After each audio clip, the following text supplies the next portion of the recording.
time, think it's my pen ready.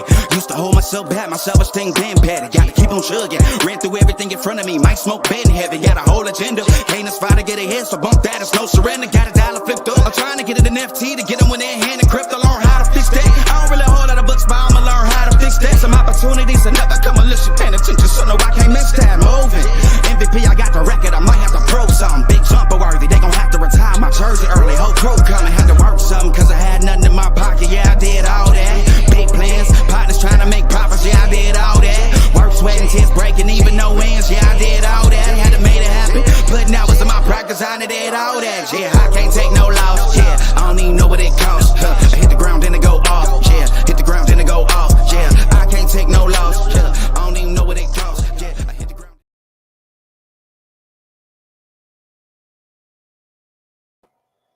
What is going on, family? Welcome in. How y'all doing?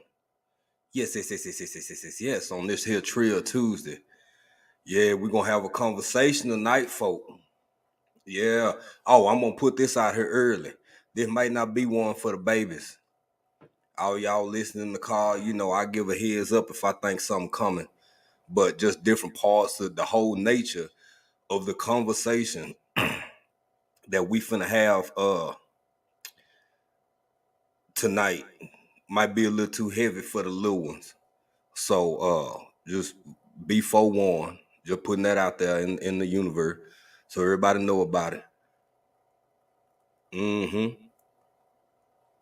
But how y'all doing on this here Trill Tuesday? I already see folks sliding in.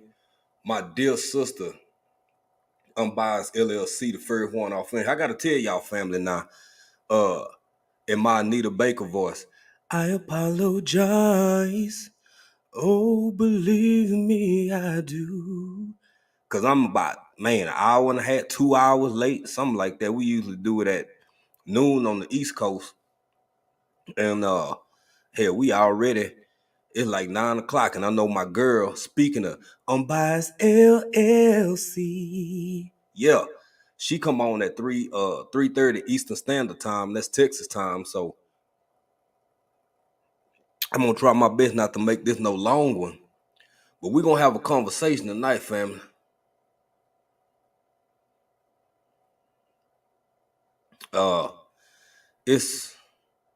We're just going to have this conversation because I see a growing trend. And something about it don't sit right with my spirit. It make me wonder. It just make me wonder. Now, it ain't nothing new. But it's just something that just don't sit right with me, family. Not all the way anyway. Y'all know how we move on Trill Tuesdays. I'm gonna come up in a minute. But if y'all haven't already, before I even get over to the chat and get to speaking to everybody, because I see folks' ears coming in, y'all please go and share this live out. If you haven't, the more the merrier. Because we finna have a grown folk conversation. Again, I know a lot of people watching the house on their TVs or something. It ain't going to be nothing foul, going to be nasty, nothing like that. Just the nature of the conversation.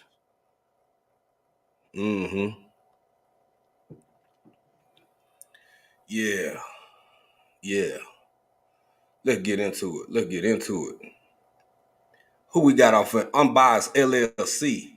Kwanzaa, the first one. My sister coming through strong, got her own thing to do in just a little bit here.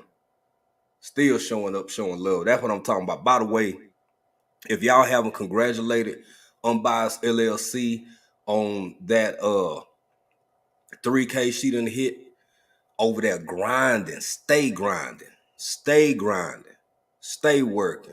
constantly building, constantly teaching, constantly showing you how you can do some of this stuff for yourself. And yes, family, she is self-taught. If you don't know, now you know.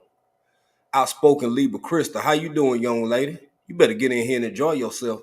GT Jr. Grows at Alaska. What good, my brother?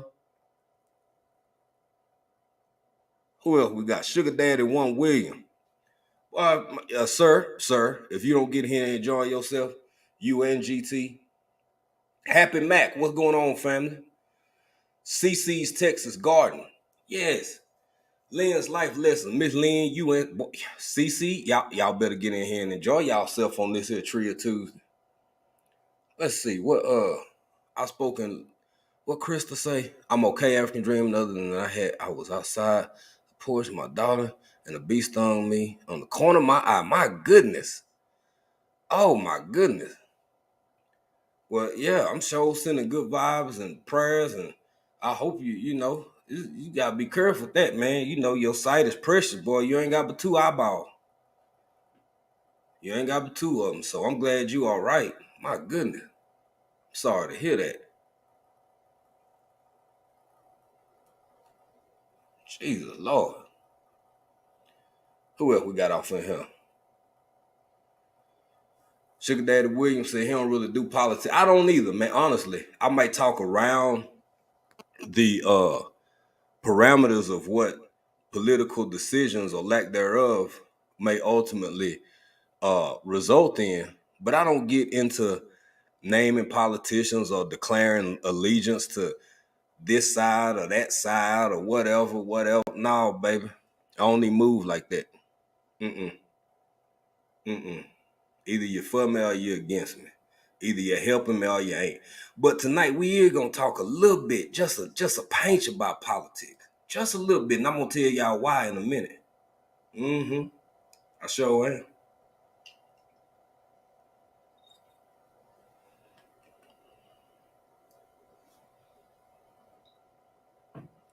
Happy Mac already. Let me turn my camera on.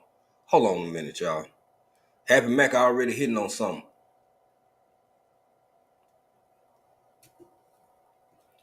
I got to put this on the screen.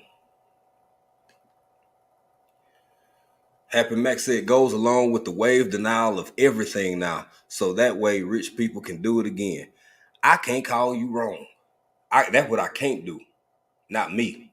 Somebody else might, but I ain't gonna do it because I think you on the right track. Matter of fact, I think you 100% right. RJ Funches, what's going on, family? Miss Robin Murphy, Bud File. Boy, y'all better get in here and enjoy y'allself on this here Tuesday. Tamika Wells, what's going on, young lady? You too, Tamika, you better get in here and enjoy yourself. Yes. Yeah, let me get up here on this camera. I think I got myself situated enough to go ahead and start delving into this conversation. Miss V, make this go viral LLC. Welcome in. Thank you. You better get in here and enjoy yourself. Look here, family.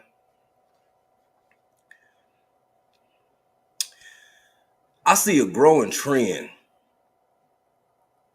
And I gotta touch on this too. I'm trying to be careful with my words, see, because you don't know what you don't know. Therefore, you don't know what you might need to know. But I see a lot of people out here standing on some squares that just, I can't quite figure it out. And yeah, I know a whole bunch of y'all might have seen slavery in the title. So you wondering what the hell African dreaming talking about? I ain't talking about white folk. I ain't talking about rich folk, even though Happy Mac is on to something, but that ain't what I'm talking about tonight. Who else off in here? Jason, what's up, my brother? Welcome in. How you doing? You better get in here and enjoy yourself, bro. You too, Tory. Tory's brain, ladies and gentlemen, has made his way up in here. Indiana Jackson, how you doing, family? Oh, you better get in here and enjoy yourself. I hope, it's been a while now, but I hope you still recouping and everything is going smooth and lovely and swimmingly. Thank all of y'all who done shared this live out. And man, see, y'all already got me because I'm kind of ready to just jump into it because I'm already running a little late tonight. But let me talk about a few things first. What's up, Zach? What going on, bro? Fat guy with guns, ladies and gentlemen. Them made it up in here. Yes.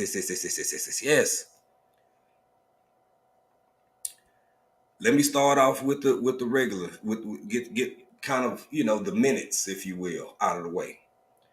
Much love again to my sister Unbiased LLC on her 3K. I'm proud of her. We gonna keep saying it till the cow come home, till the goats come home. We're gonna keep talking about it. Congratulations. And to anybody else who have recently reached some of their milestones, and everybody who out there grinding for it, because it ain't easy. What else I got? The Hype Again. Hype Again is gonna be this Saturday. Yes, from 12 p.m. noon Eastern Standard Time to 12 midnight. So y'all make sure y'all over there. Make sure you over there. More people coming in. Miss Cheryl Faulkner, Lash's Journey.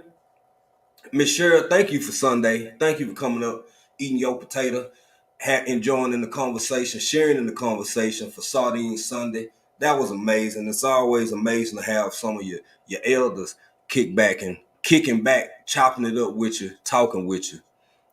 Lash's Journey. Lashus, you know me love you, baby. Me love to see you out there in the garden, and me love to see you with the picnic. Yes, indeed. Ask the Teen 85, how you doing? You better get in here and enjoy yourself. You sure better. Oh man, by the way, family, we had a great day today. Today is over here in Tanzania, something we celebrate, we call Nane Nane. Some of y'all may remember when we went last year. I ain't gonna say he gone completely, but the lemon tree ain't looking too good. Y'all remember we brought that Meyer lemon tree last year. Buddy done been through some things.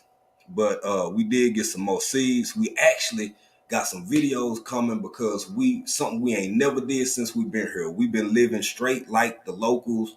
We've been using straight manure, making our own little compost tea and stuff like that. But we ain't had much luck with our strawberries because we've been trying to grow strawberries, right? Excuse me, y'all. I'm sorry. My allergies, boy. My allergies. My eyes. I didn't even know they were that red. I just washed my face before I got on here. And that might be why it's a little red, but I'm kind of still been sniffling and snotting a little bit. It ain't bad allergies. It's just enough to make you sneeze about 4-5 times in a row, and then get a little sinus pressure, and then you lean your head and it'll let go. And it just light sinus. But anyway, back to what I was saying. So we got 3 different kinds of fertilizers that we actually gonna implement, especially for some of our fruits around here. Most fruits domestic to here, they grow fine without no problem. But when it comes to seeds that may not be, well, basically like strawberry. Let me just stick with strawberry, because we've been trying for damn near a year to grow some strawberries, and we ain't had much luck at all. They'll start flowering, never produce, and then they die. And we'll get them back and they'll flower, never produce, then they die. I got advice from people, reached out to people.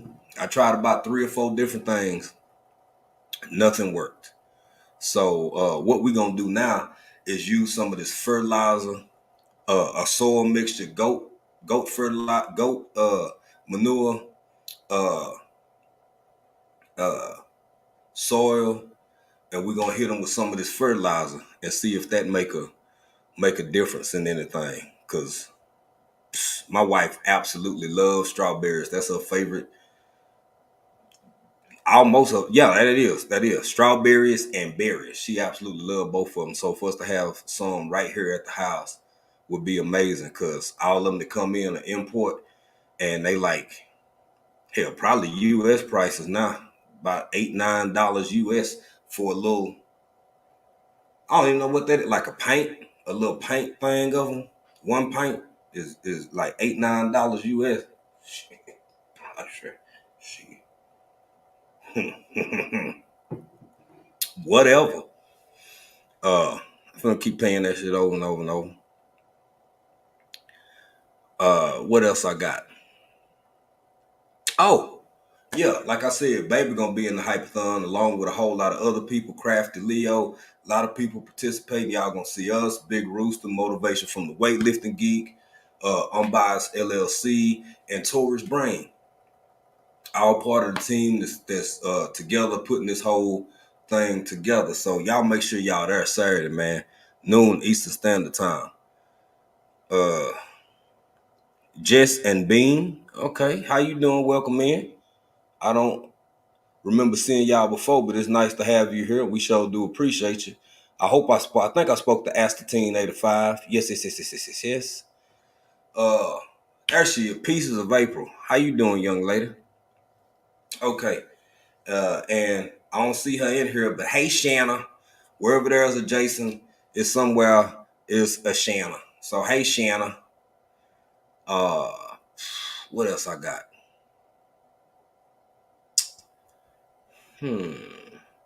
I think that's it. So, Thank you to everybody who has been supporting the fundraising project we got going. We usually do it our last minute. We covered this last quarter ourselves. We trying to get ahead of it so we can have everything set in place, not only to help Mark, but we trying to help two schools: the school that he graduated from, the baby school, to the grade 1 school that he at now. Not only cover his school fees for the year, but or at least for the first half of the year, as well as be able to help the school with some of the projects they got going on as far as their kitchen and their playground and just other stuff that they trying to renovate and do some upkeep and maintenance, because it ain't fancy, but it's a great place to learn. So yeah, I think that's it. Now let's get into this conversation. Let's get into what is this whole thing about. I'm seeing a growing sentiment in and around this whole slave. Boy, y'all hold on just a minute. My wife asked me something before I started this doggone live. She said, "Baby, you good? You got everything you need?" Get what? I ain't got everything I need, but I'm gonna wait for a little while. I think I'll be all right for a little while. But I'm seeing this whole conversation about in and around slavery and changing some of the historical, once rock solid information in and around and not only U.S. chattel slavery, but slavery as a whole, right? Just the whole concept of the slave trade, the triangle, right?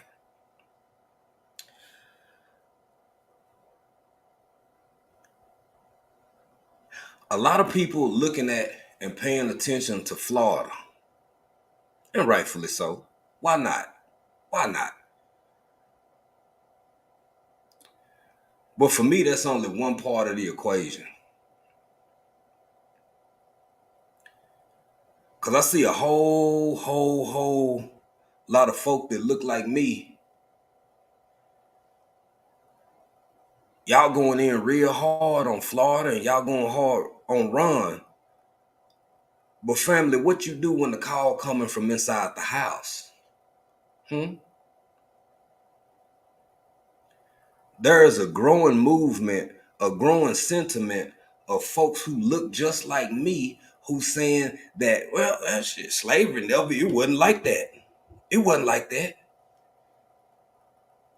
I done heard everything from, I told y'all this kids. Hide your kids, hide your Wi-Fi. This might not be a kid-friendly conversation, so I'm gonna try to measure myself up until I don't. Now,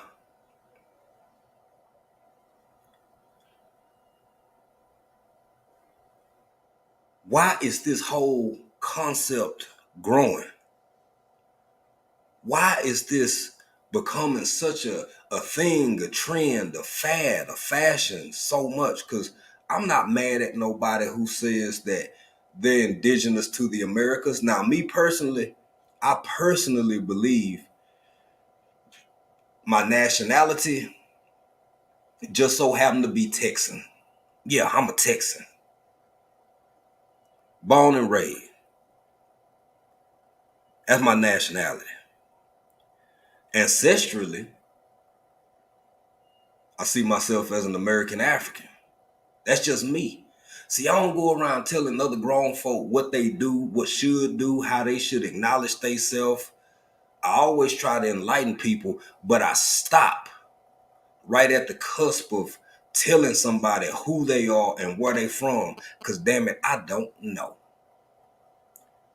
I ain't never looked up none of your genealogical records. I would never disrespect you in such a manner, in such a way. But it's a whole bunch of grown ass men and women running around on Octavia Butler's internet, not only saying that, which is fine. I ain't no damn African. I ain't no African. I'm from here. I'm not fine. I believe you because you might know that. You might know that. But the reason I'm opening my mouth having this conversation is because it went from the denial of a potential African heritage to questioning slavery to the point where it's damn near where it's like U.S. chattel slavery or global slavery is almost at a point of denialism.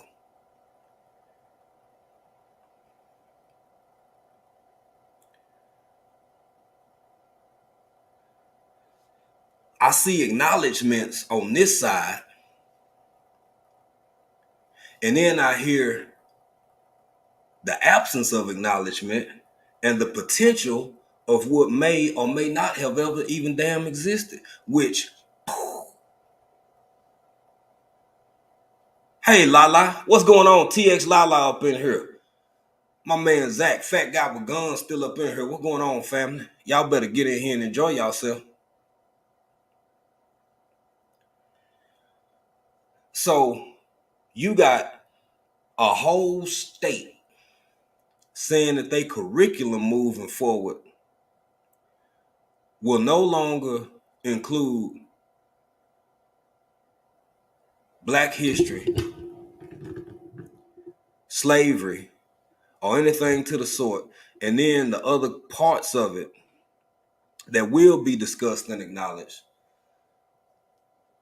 Y'all, this is what it looked like when history is being rewritten in front of you. But that ain't my biggest issue. That ain't my biggest thing. My biggest concern is when people who look like me running around saying this shit the loudest. And I'm open for a conversation because the link will be dropped tonight. I hope some of y'all got questions for me because I damn got some. If you feel, if you on that side of it, like it never happened and it wasn't real, and indentured servitude and we can get into that, baby. Come with it, because if you want to talk about the origins of it, if you want to talk about Bacon's Rebellion, if you want to talk about we can go back before the War of 1812. We can get into, I mean, all the famous names that have grown to be cliche that people like to talk about. Who often? What's up, Darth X? Miss Tracy Anderson, how you doing? Welcome in here, young lady. Welcome in. Darth, it's good to see y'all. It is good to see y'all.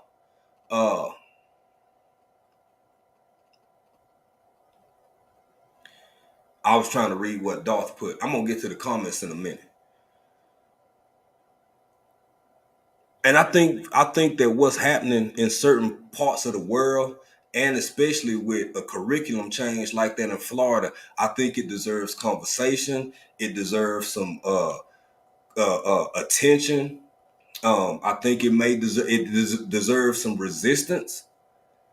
But at the same time, when the folks who look like me barking this the loudest, it makes me step back. Everybody got their eyes on one spot, on one person, on one legislation, on one state. But I don't hear enough people talking about the fact that the call coming from inside the damn house. Where did some of these folk come from all of a sudden? And then I noticed the biggest dissenters, the people who say some of this, what I like to call silly shit, but maybe you can change my mind by teaching me something. I'm open to be educated, baby. I'm down for it. But why is it that they just skyrocket right to the top? Hey, Geeky Girls Journal, how you doing, young lady? You better get in here and enjoy yourself. You better get in here and enjoy yourself. I was just thinking about you. See how sometimes when you pray and you're just thinking about a whole lot of different people? Look at God. And I'm not a super religious person, but can't nobody keep me away from my God. That's another thing we're going to talk about. Ooh, it's going to be real tonight, baby. Y'all get in here. If y'all haven't shared this live out, please share this live out. I just seen something that I got to put up here. I think it was Miss Robin Murphy. Miss Robin Murphy said something. How is that possible? America was built on, and she just stopped right there. Miss Robin Murphy. Well, we in the same boat. Since I have a platform, why not have an open forum, an open discussion to share these types of things for people who feel opposite of how I feel about it? So maybe I might walk away enlightened. Maybe I can walk away with deeper understanding.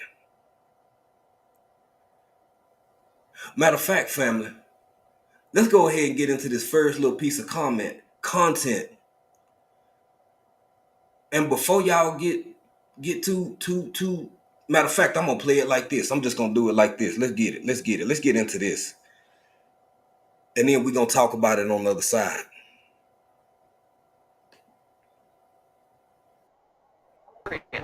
This is historical fact that slaves. Hold on, let me go back. Documented among historians. This is historical fact that slaves did develop skills while. Hold on a minute. Miss Native Cherokee, how you doing, young lady? I hope you getting some rest and feeling better and got yourself somewhere sitting down and ain't trying to do too much and let yourself heal properly like how you need to. Yes.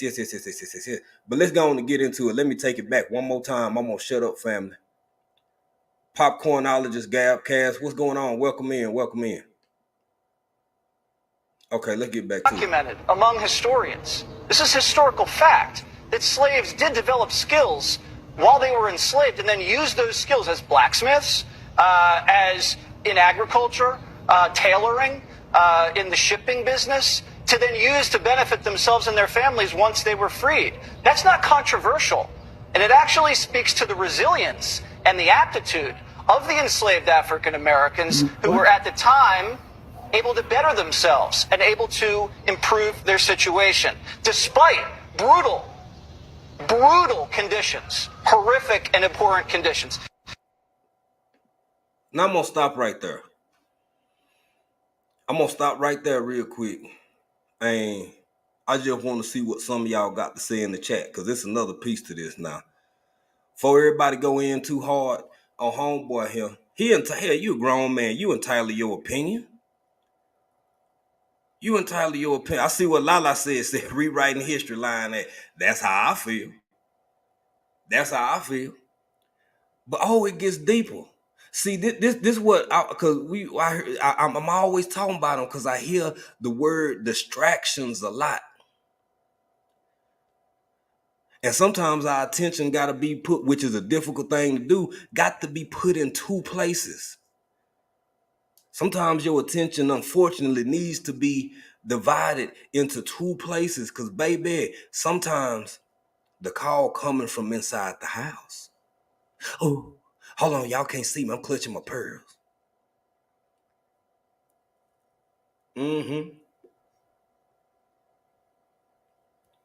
Yes. Now I got something. You know what? Just I ain't even gonna belabor the point. Let's get to this next part because I want to see what y'all think about this. What's up, Drew? What's going on? 10, the educated natural. Welcome in, my sister. How you doing? Welcome in, welcome in. You better get in here and enjoy yourself. Yes. Matter of fact, I just seen about 5, 6 people come in.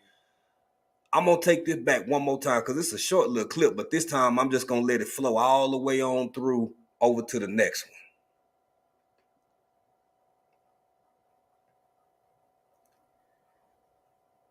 Among historians, this is historical fact that slaves did develop skills while they were enslaved and then used those skills as blacksmiths, as in agriculture, tailoring, in the shipping business, to then use to benefit themselves and their families once they were freed. That's not controversial.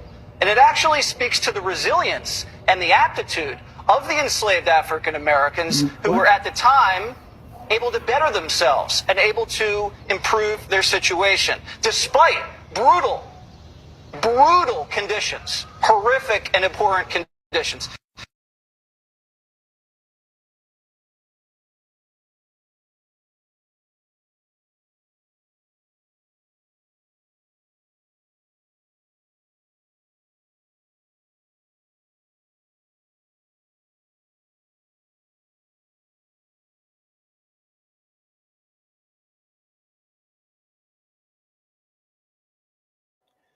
I'm sorry, y'all. I'm up here busting my chops. Thank you, Sweet Pea. I'm sorry, y'all. That was my bad. I still had my mic on. I was trying to get my wife's attention. What I said is, how can this man of all people, because he might not be the kind of guy that necessarily want to go have a gin and tonic with me, but how is it that this growing sentiment of slavery never happening at all during the course of admission and acknowledgement of I'm perplexed. Maybe, just maybe y'all can help me. But let's get to the other half of this. Hold on. Before anybody don't get in your feels yet, baby. Here we go. I thank God for slavery. I thank God for the crack house. If it wasn't for the crack house, come on somebody, God wouldn't have never been able to use me how he can use me now. And if it wasn't for slavery, I might be somewhere in Africa worshiping a tree. And you can talk about... Oh, yeah, you heard it. And before this lovely lady said what she said, I done heard it before. Yes, she is a pastor.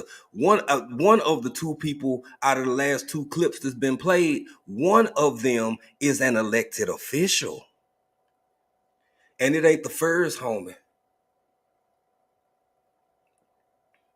I told y'all this may not be the most kid-friendly episode of African Dreaming that you're going to get. Don't think that just because some of y'all are good people, loving people, caring people, understanding people, that everybody respect or appreciate folk from the great state of Texas bringing their ass over here to Africa. Everybody don't feel the same way.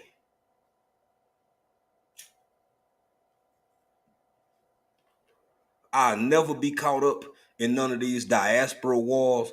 What's going on, Urban Gardening Chronicles? What's up, WT? Miss Robin Murphy said, how is it possible when America was built on African American? Look at what them didn't teach us. We were invented. Yeah, a whole lot of that was self-taught.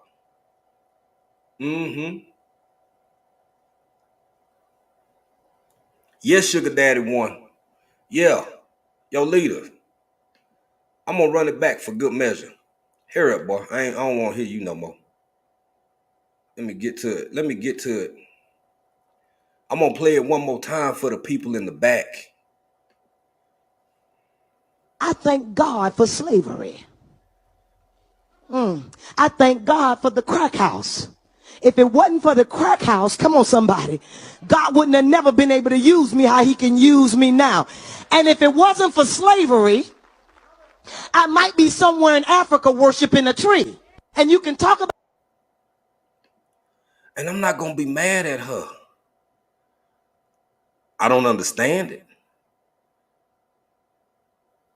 But I gotta admit, family, I've heard this in my own life before. Well before I ever knew who this woman was. I've heard folks in my community that I grew up in with that same sentiment. I didn't hear it as strong when I was younger as I do now. Because it didn't have the denial component to it. It didn't have the denial that I ain't from over there. I don't know them. I might have heard, I don't know them folks. They don't like us. I heard that shit a lot. They don't even like us. And we don't like them. I heard all of that.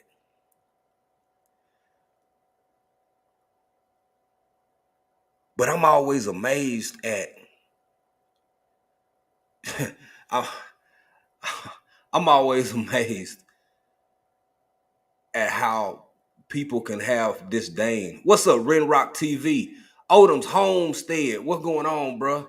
Odom's Homestead. Somebody else, I think. No, I think I got everybody. That always blow my mind.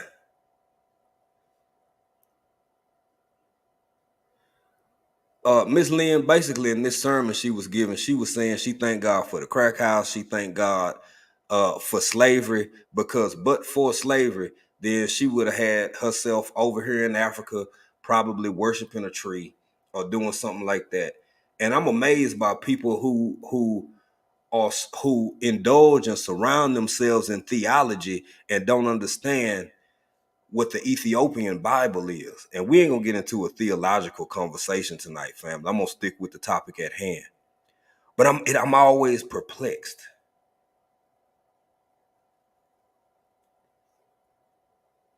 I'm always perplexed. Sometimes, y'all, while everybody looking at certain legislators and certain governors and certain states, the call coming from inside the damn house. Just some food for thought. Just some food for thought. And when I let me turn, hold on. Can I get myself? You know what? No, I'm gonna go and drop this down. And then bam. Here I'm is. She might be, Drew. She might be.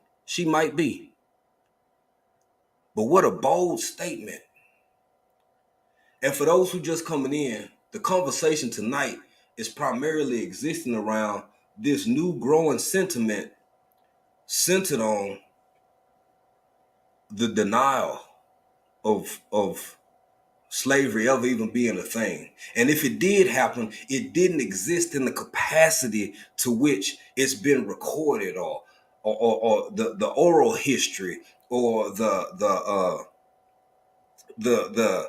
all kinds of stuff. I done heard people these are real arguments that grown men and women are making on Octavia Butler's internet, asking, well, where are the slave ships at?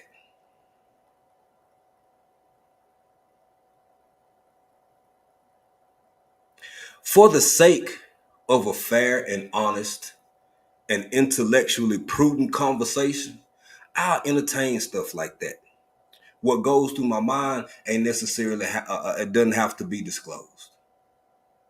It don't have to be.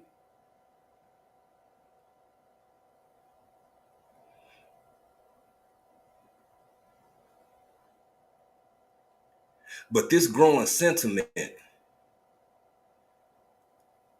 raises my antennae. It make my antennae stand up for a lot of different reasons. Because something that life done taught me, everything is impossible until it happens. And once something happened before, well, it happened again. Then you get over into statistics. The statistics may not be high. The odds of somebody driving down I-20 from East Texas and taking their ass over into Bossier City and going to the boat and rolling 100 craps on the come out roll, if you just hit 50 times in a row, the odds ain't really in your favor. But it can be done because somebody's did it before.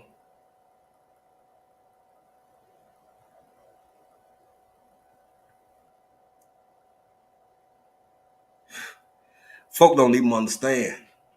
It don't seem like.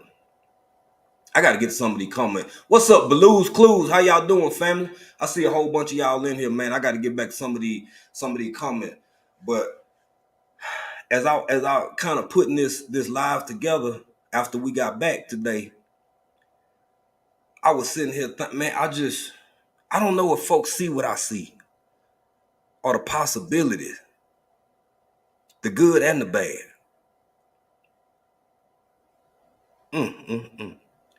And before I play this next piece of content, I can't really stress enough, y'all, this is a growing sentiment, not only online, but in different and certain circles. I'm not knocking nobody. I'm just saying, if you out there right now on this live and you listen, hell, I'm going to drop the link. Help me understand. Because I don't see what you see. I don't know what you know. I don't perceive what you perceive. And I'm sitting over here feeling like, I've been walking with my face to the sun. I'm sitting over here damn near singing spirituals, because it's like it's some energy, something off, something ain't right. Why is this growing the way it is? So some of the childhood stories I told was things that people. I told y'all, my grandpa, my big daddy died when I was a little boy, but I still remember him. So you mean my big mama and all her sisters and her cousins and her living nieces, and hell, when I was a little boy, my grandma still had an auntie or two alive. Her mama was long gone. So these folk were lying?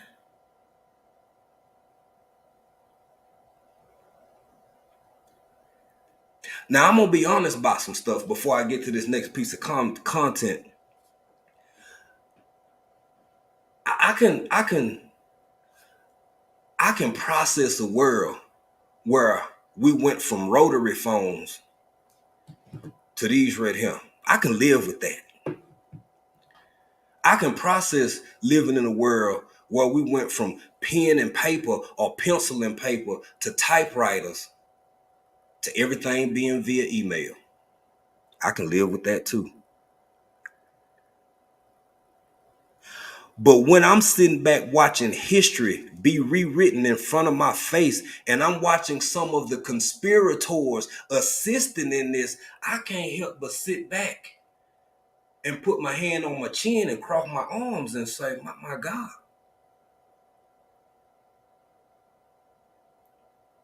What is happening?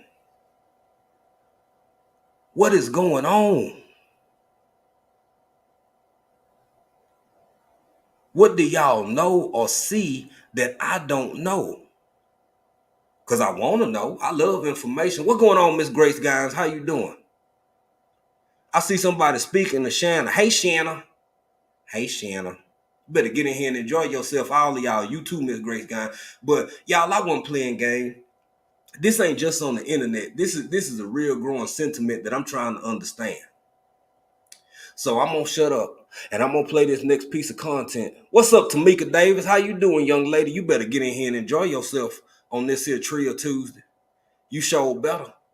Yes, indeed. Yes, indeed. Yes. Let's get it, family.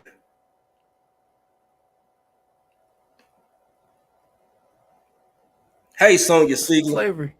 If you look at slavery from the proper historical context and actually focus on the point of slavery, as in why it happened in the first place, you'll come to find out that slavery was a lot less about subjugation and brutality, and a lot more about economic growth and prosperity, especially for those who participated. I mean, not to play a devil's advocate here, but let's look at things from the perspective of the average white male back when slavery was a thing. The average white male at the time was not a member of the ruling class, which means there were, for the most part, only two ways to make a shit ton of money in a short period of time. Become a farmer and raise livestock and produce meat. That was really big back in the day, I hear. Or loan a ship, usually from a Jewish family, and use that ship to complete at least one successful trip of bringing slaves back to the America. It was the come up of a lifetime, and it was not easy to do. First, the amount of debt they had to take on to get one of these ships. Second, they had to take this ship, sometimes through stormy seas, in a time, mind you, where there was no such thing as a satellite, or navigation, or GPS, or any of that stuff. All they have to go on was a compass, the wind behind their sails, and the grace of God. And then if they did manage to get to Africa, now they got to deal with, well, Africans. Okay, to be fair, a few Africans made this part really easy for them. But then they still have to deal with being in Africa, a climate that they're not used to, and all the different things in Africa that their immune systems just weren't built for. And then even after all that, hopefully they can make it back home with their cargo, and make enough of the cargo to pay off the loan. I'm not gonna lie to you, man. As an entrepreneur myself, I am impressed with that level of work ethic. I'm not even mad at it, bro. Ezekiel and Mordecai had to do what they had to do to come up. Hold on, before you cancel me, did I say that I condone slavery or it was a good thing? No. Am I saying that slavery benefited all parties involved? Absolutely not. I'm just saying, acquiring slaves was a lot of work for slave masters back then. Way too much work for me to justify it being just about a hatred for another group of people. It was about money and greed. The transatlantic slave trade was capitalism at its finest. And that's why I say, when I think about it, I'm not mad at slavery. I've been walking with my face to the sun. Hey, look here, family. I understand what apologetics is, and I understand how apologetics works. I've never seen such a... Sometimes you got... Who sent you, boy? Who is you and who your people? Where you come from? Where you come from? Who raised you? You couldn't even sit on Octavia Butler's internet and spew what you just spewed if somebody might not have took some of them ass whooping and some of that standing strong that they did. We a few generations removed from people having to drink out of different water fountains and sit on a different part of the damn bus. And some of our youth and some old ones, because baby, we ain't finna put this all on the children. It's folk out here. Shit. It's some grown folk with this same sentiment. Help me understand.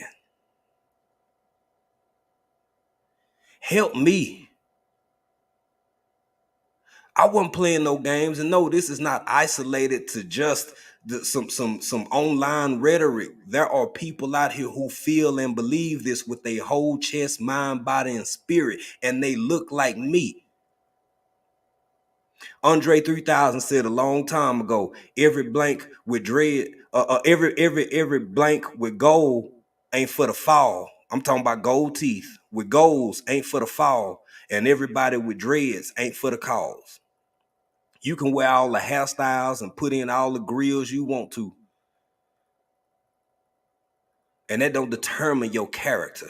That's a reflection and an expression of what you choose to show the world and choose to show society. But in all actuality, family, we need to start looking around.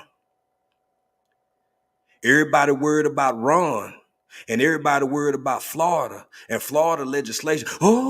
I'm clutching my pearl. We got to do this. Baby, sometimes the damn call coming from inside the house.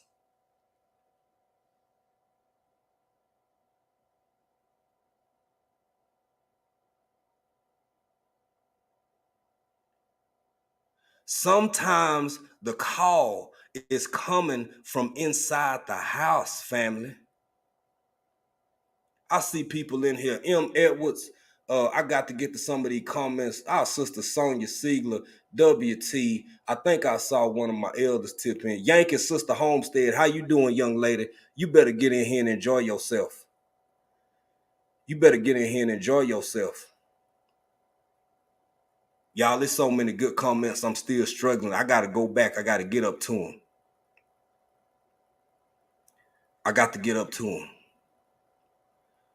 Matter of fact, I'm going to get to some comments. Excuse me. And I'm going to drop this link. And we're going to have a little palate cleanser. We're going to have a little palate cleanser. Yes. I'm going to drop this link. Y'all already know how it go. I got to see you backstage. You got to wave at me or something like that. Because what I'm not gonna do is bring anonymous folk up here, because people be doing weird things. So if you ain't willing to be seen off the screen by just me, then I thank you. I thank you. But you can go keep pushing. Just stay in the bushes. Listen. I ain't mad at you. Yeah, Zach. I do see that. I'm kind of looking from the bottom up. WT said, putting emotions, feeling humanity into it. No, that was terrible. We can say that we can say, but the actions of our ancestors, remember that. Absolutely. Fat Guy with Guns said, context is king. This kid is pathetic. I don't disagree, sir. I do not disagree. I do not disagree. And it's folk of all different. Oh, by the way, Psalm 146, Home and Garden. How you doing, sister? I saw you in here. I hope I spoke. I can't remember if I spoke, acknowledged you, but you know we love you. You know we love you. I'm trying to speak to everybody. What going on, Dawn people? How you doing? You better get in here and enjoy yourself. You sure better.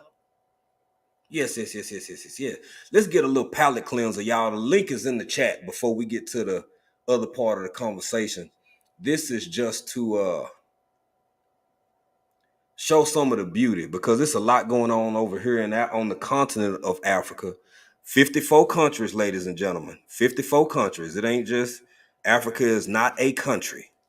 It is a continent with 54 countries, inland, and a whole bunch of islands all around it, usually attached to a main body fixture or government. It's difficult for me to have these kind of conversations because I find myself having to really relay and break down things in levels that I assumed were common knowledge. And I'm just old country boy. I'm a Southern man. Don't get it twisted. I'm a Southern man, but I'm a country boy. And some of these things, when I converse with people and they have strong opinions one way or the other, your argument may show your ignorance. And I don't mind teaching or sharing my experiences, my life with anybody. But when you standing on something and I don't know what the hell you talking about, I got some questions for you, just like you can have some for me. But it's real out here. It's real out here, family. Let's get this palate cleanser in real quick. And anybody who want to come up in the chat, the link is in the chat. I'm going to drop it one more time before I get over. Meow.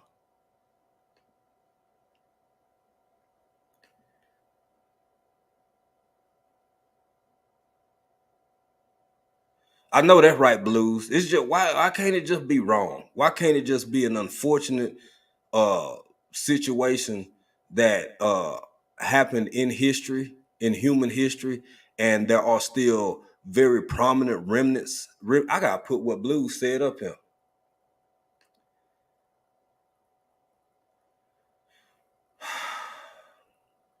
Family.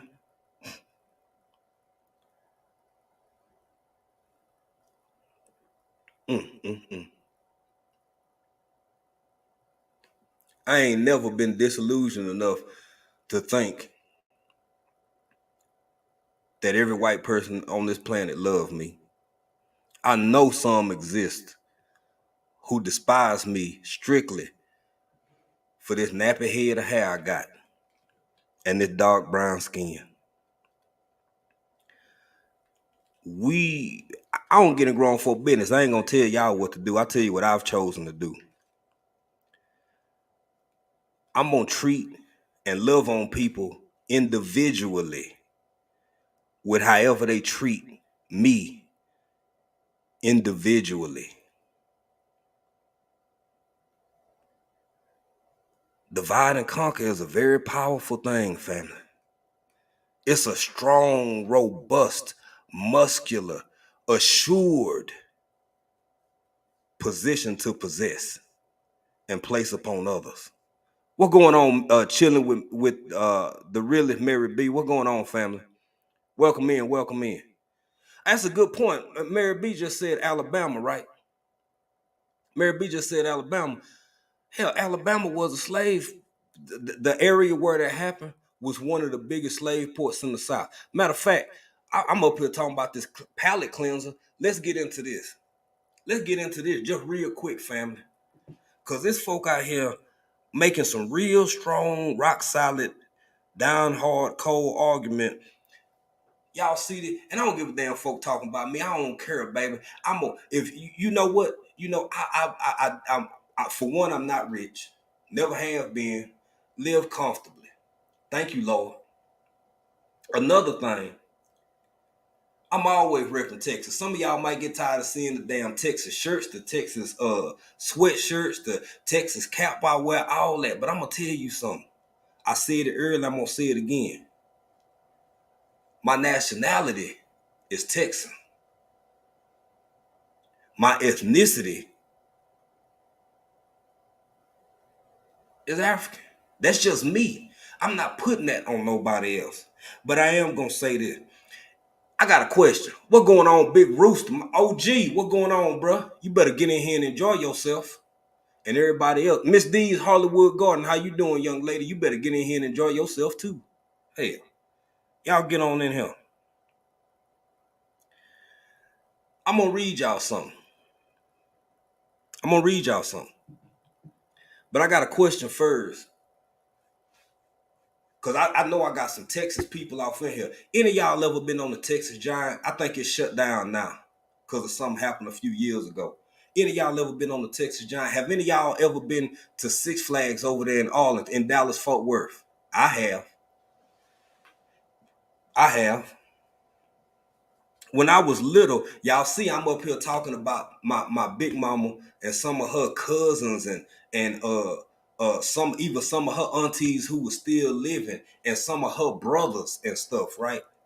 I remember we used to go to Dallas because I'm from rural East Texas originally, but I grew up between Dallas and rural East Texas. I remember going to Dallas a couple of times. Baby, even back then in the early 80s, that doggone Six Flags was so big you could see some of the rides from their house, man.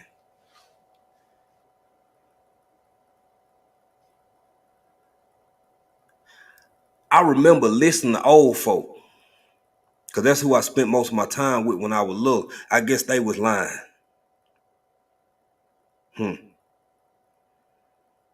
I guess we all just disillusioned, living in a world of wonder where none of this really happened. History being rewritten right in front of us. And for people who look like me, it ain't just folks who don't look like you that's doing it.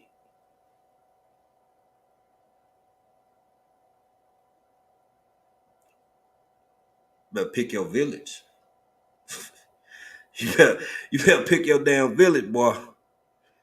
Cause I'm gonna tell you, some folk, never mind. Anyway, did anybody say something? Any of y'all ever been to Six Flags or even heard of Six Flags over Texas?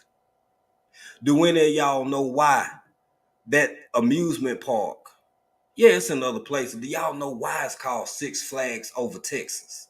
I'm listening. I'm all ears. What's going on, Fallen Skies? How you doing? Okay, Tamika Wells says she done been. Well, I'm going to give y'all a little piece of knowledge real quick. I knew this already, but I want to articulate myself. So I've elected to read from something eager. This is a thing out here, man. Some of y'all heard of it. Some of y'all haven't. It's called Google. Is it always 100% correct? No, much like Miss Wikipedia. But can you gain knowledge from it, or at least a starting point? Sure you can. Sure you can. So let's see what are the Six Flags over Texas in order. If y'all didn't know, baby, Texas has been owned or operated or managed by 6 different countries. And before I even read this, did y'all know that what y'all know is the boot, Louisiana today? Do y'all know that shit stretched all the way up to both Dakotas, owned by the French? Yes. Nolens, that Nolens. That Nolens stretched all the way up from the Gulf of Mexico, where it currently resides, all the way up to the Dakotas. Cut through Kansas, cut through a whole bunch of stuff. Arkansas. So when I hear people profess profoundly where they from and who they attached to and this and that, well, I mean, shit, if you say it, I ain't got no problem with it.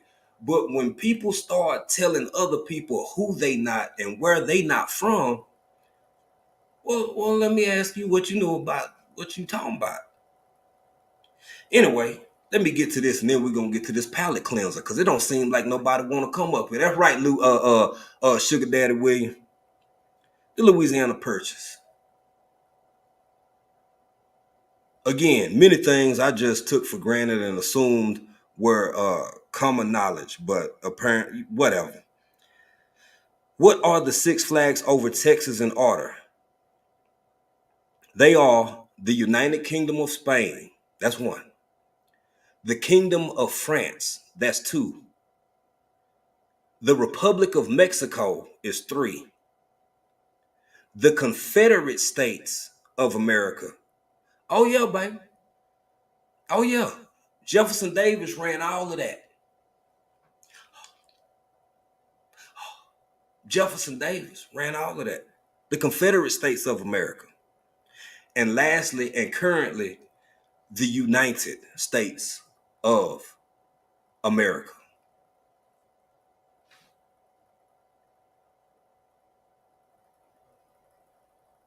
All of which has always been tied to people that look like me on that particular continent.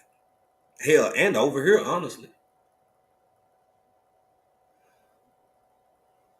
So the more I hear this growing chat and drumbeat of chattel slavery not being real,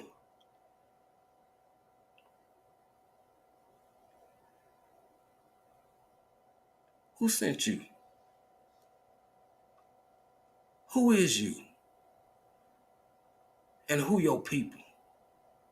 Because I can take you saying I'm indigenous to America, my folk were Blackfoot, or my people were Choctaw. I'm down with that all day. You damn right. Rock on, brother. But what I got a problem with is people denying that something, one of the most traumatic events in human history, folks starting to say that shit didn't happen. And I strongly disagree. Let's get a quick palate cleanser. And maybe, because y'all putting some, man, I got to go all the way back up through this thing. Y'all putting some heavy stuff in the chat, but I'm going to see who's going to come up and chat with me, especially anybody who's in opposition to my sentiment. That don't make us enemies. That don't make us dislike each other. What we can do, because this is my platform, if you can't have a respectful conversation, then again, don't bother. But if you got some questions, or you think it could have all been made up, is a hogwash, as they say, then come up and explain to me why. Excuse me. And maybe I can leave this whole conversation more educated than I came into it. I'm not above it. I'm here for it, matter of fact. But let's get this quick palate cleanser, family. Just show y'all some of the beauty of Africa. Y'all will see my country, the country in which I currently reside in, pop up. It's not all mud huts and dirt roads. There are economies here. There's infrastructure constantly growing here. It's a lot. But let's check this out, family. Let's enjoy this real quick. Cleanse that palate real quick and come back even stronger.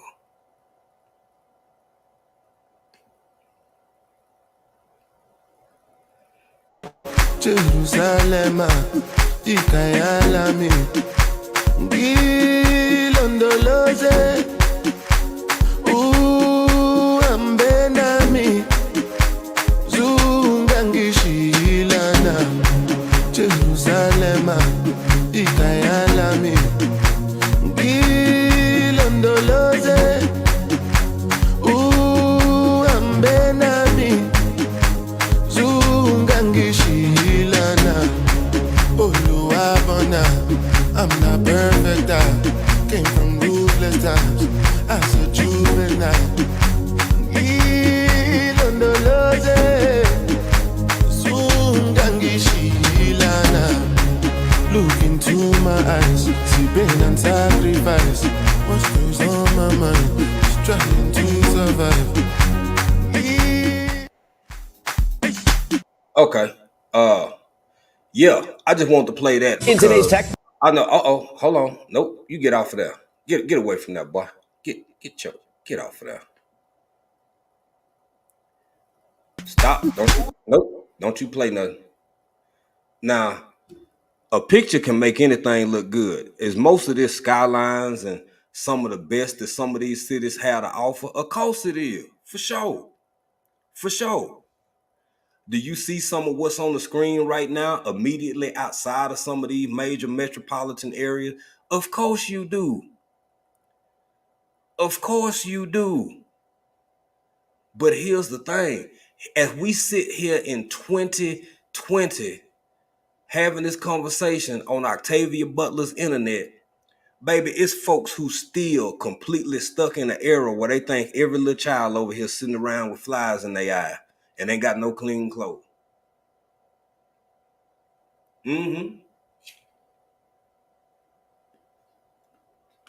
It's very real. It's very real. It's folks who really feel that way. I can't change their mind, and I ain't even trying to. That ain't the point for me. I'm gonna get back to some of these chats. Ain't nobody. I gotta get up and go through some of these chats. Let me go to some of this. Let's go over to this liar right here.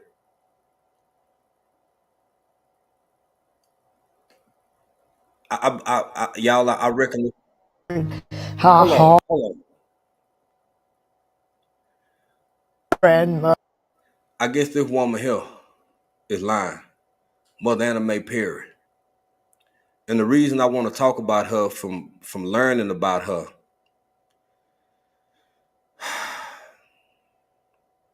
for those who disagree, my mama was one of the youngest girls, almost the last girl out of 9 girls born.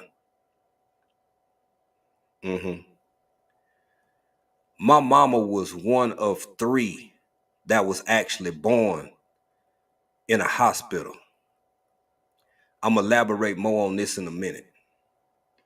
Mother would tell us about slavery and how hard it was, and when they brought them over here on the ship, one man jumped off and he was swimming in the water and they shot and killed him.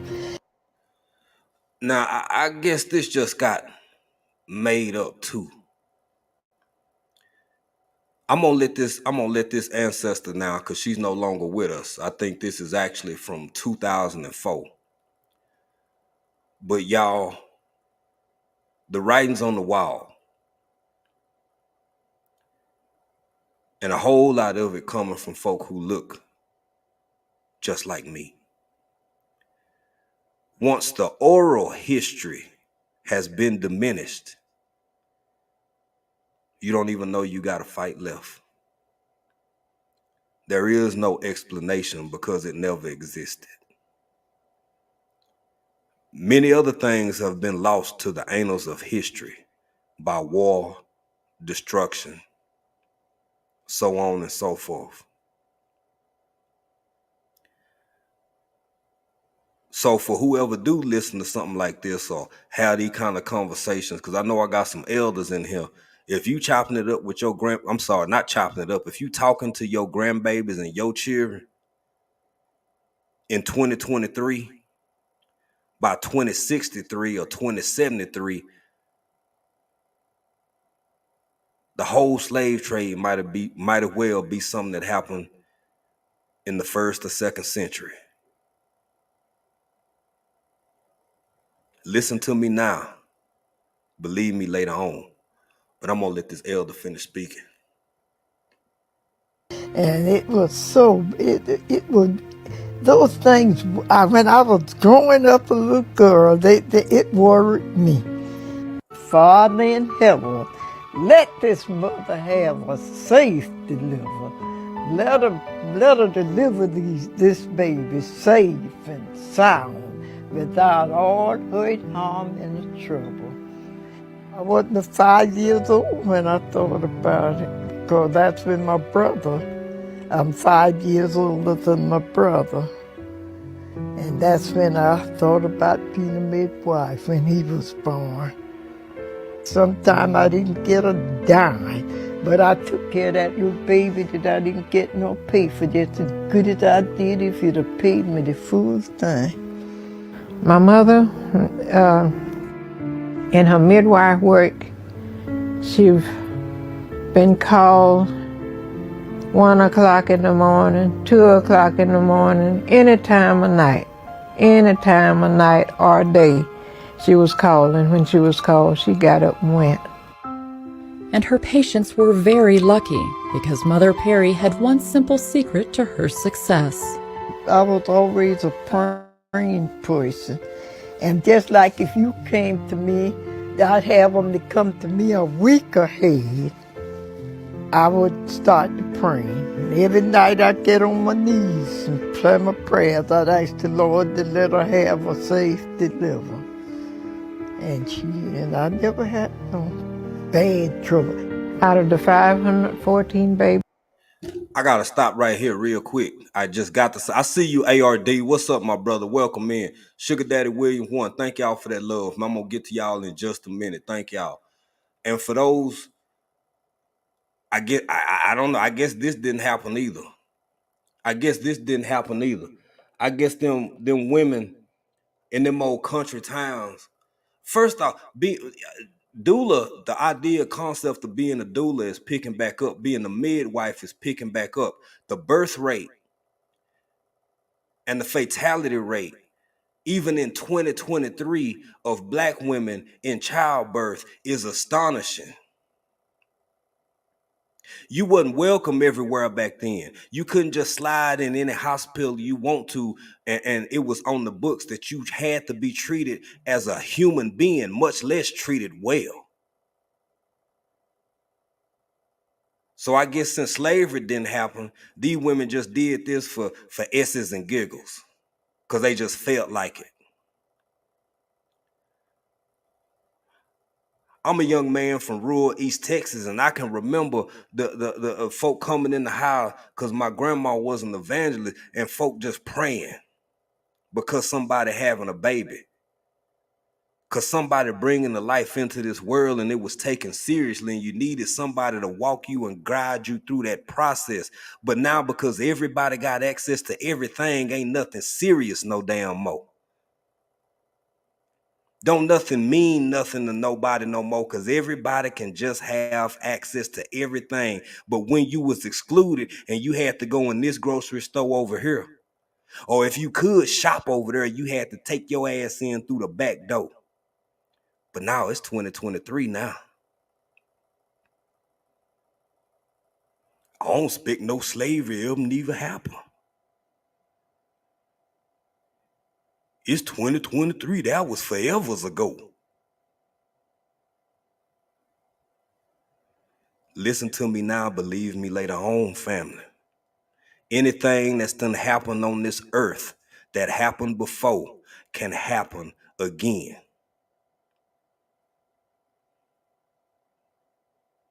They used to have a saying when I was a little boy, you don't believe fat meat greasy. You don't believe fat meat grease? Mm. So again, I guess you had to have a woman being a midwife, delivering 600 children, ushering those lives into this world just for the hell of it. They could have just went to the hospital. They didn't have to have that type and style of community for the very sake of their survival. No, I guess that's made up too. But let's get to it. Let's finish up, fam. She delivered. She never lost a child. They were all fine, healthy babies. I'm gonna stop right there because I got something else coming up. I got somebody in the background, man. What, my brother, what's good? What's going on, fam? What's up, man? What's going on? Man, getting an interesting conversation here, yeah. Oh, thank you, brother. What are your thoughts so far, man? I want to hear from people. I mean, the first guy you started out with, I've seen this stuff. There is this sort of concerted effort to diminish, I'm going to say, our history. Mm-hmm. And I don't know why, because, you know, I grew up in the Northeast. I didn't grow up, you know, like in the southern states or whatever. So growing up in the Northeast, going to New York City public schools, they drill that thing into your head about the Statue of Liberty, about this being the melting pot, and this is where everybody comes. And so as a young child, you sort of buy into a certain thing. But as you get older, you start to realize my people didn't come to Ellis Island. My people got over here another type of way. And 9 times out of 10, it was a forced type of way. And you start to, I mean, you just really start to understand that all the lies and stuff that you were fed. And I don't know if it's some fear that they have of us or what, but there's always this concerted effort to diminish our history. Because if I was a person to stand up and say, hey, the Holocaust didn't happen, oh, they run me out of town. They run me out. I would say it's game over. It's game over. But it's okay to stand up and say anything you want to say about Black folks, anything, and you good. If you want, and it's not a problem. I mean, I don't get it. I don't understand it. These are hard conversations. People don't want to have them. The whole thing that's going on with I heard you talking about the Florida thing, how, you know, these people they learn skills. I mean, if I came from somewhere and I knew something already and you forced me to do it to enrich you, then it ain't got nothing to do with it. Now, if I come here and you teach me a skill and you force me to learn a skill just to enrich you, I don't want to hear nothing about, oh, you learn skills you can use later. It's basically a whole whitewashing of our history. 100%, bro. 100%. And I got my I see you back there, bro. I'm finna bring you up. I want to say this, Zach, to what you said, fam. Like the whole, what's getting me is like basically, if let's say matter of fact, I'm gonna bring my man up. I'm gonna bring my man up, and then I'm gonna use this analogy. What's going on, OG? What good, Big Bruce? What, Rooster? What's happening? What's happening? So, if you got different sets out here, and you a part of one set, you anticipate certain actions from another set, right? Or from a whole different organization, right? You can expect that. But what's getting me is the amount that is increasing internally.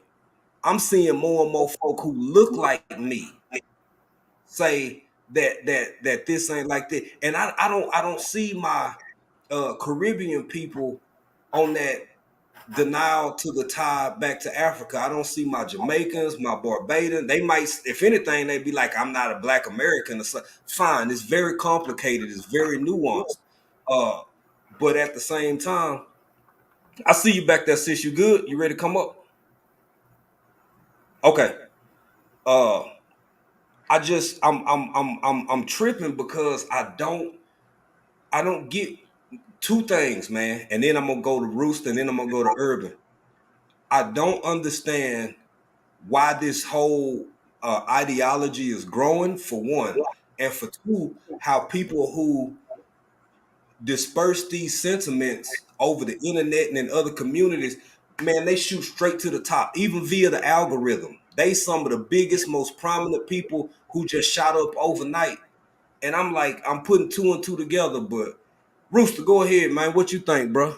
No, I'm gonna let Urban go ahead because I came up to start a little trouble. Okay, go ahead, Urban.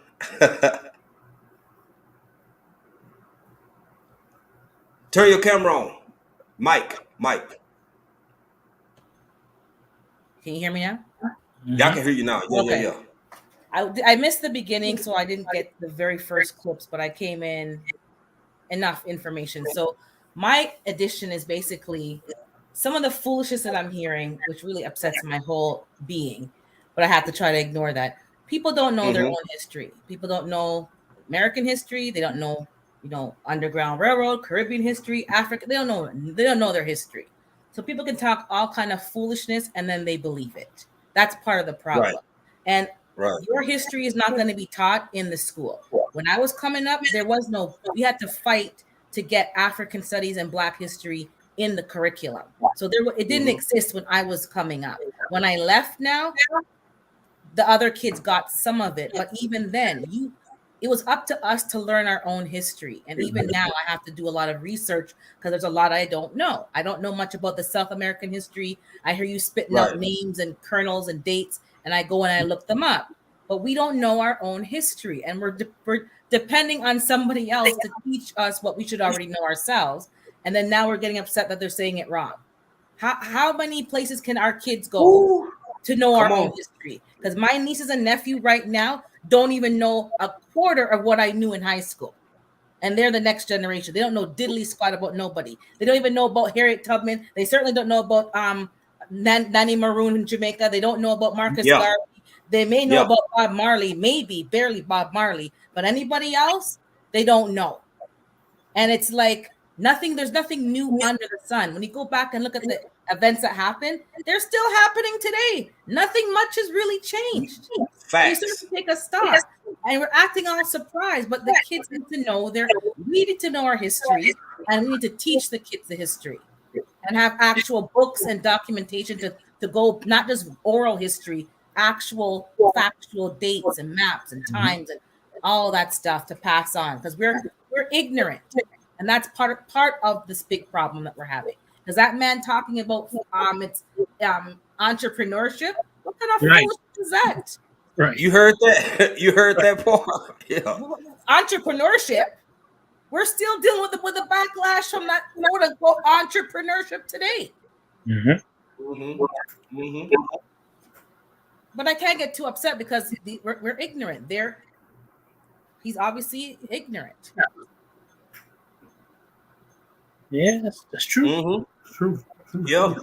So I want y'all to hear me out on this when I say this to y'all. See, y'all don't know y'all history because it was never slavery. We weren't never forced into slavery. We learned to trade from this slavery thing what y'all call slavery. You see what I'm saying? You follow me? Y'all follow me? I got you, bro. So I'm listening, but I'm not following on that trade. But go ahead. Okay, no. Just hear me out with it, Irvin. Hear me out. And you know why this is never existed? Tell us. Because now follow me when I say this.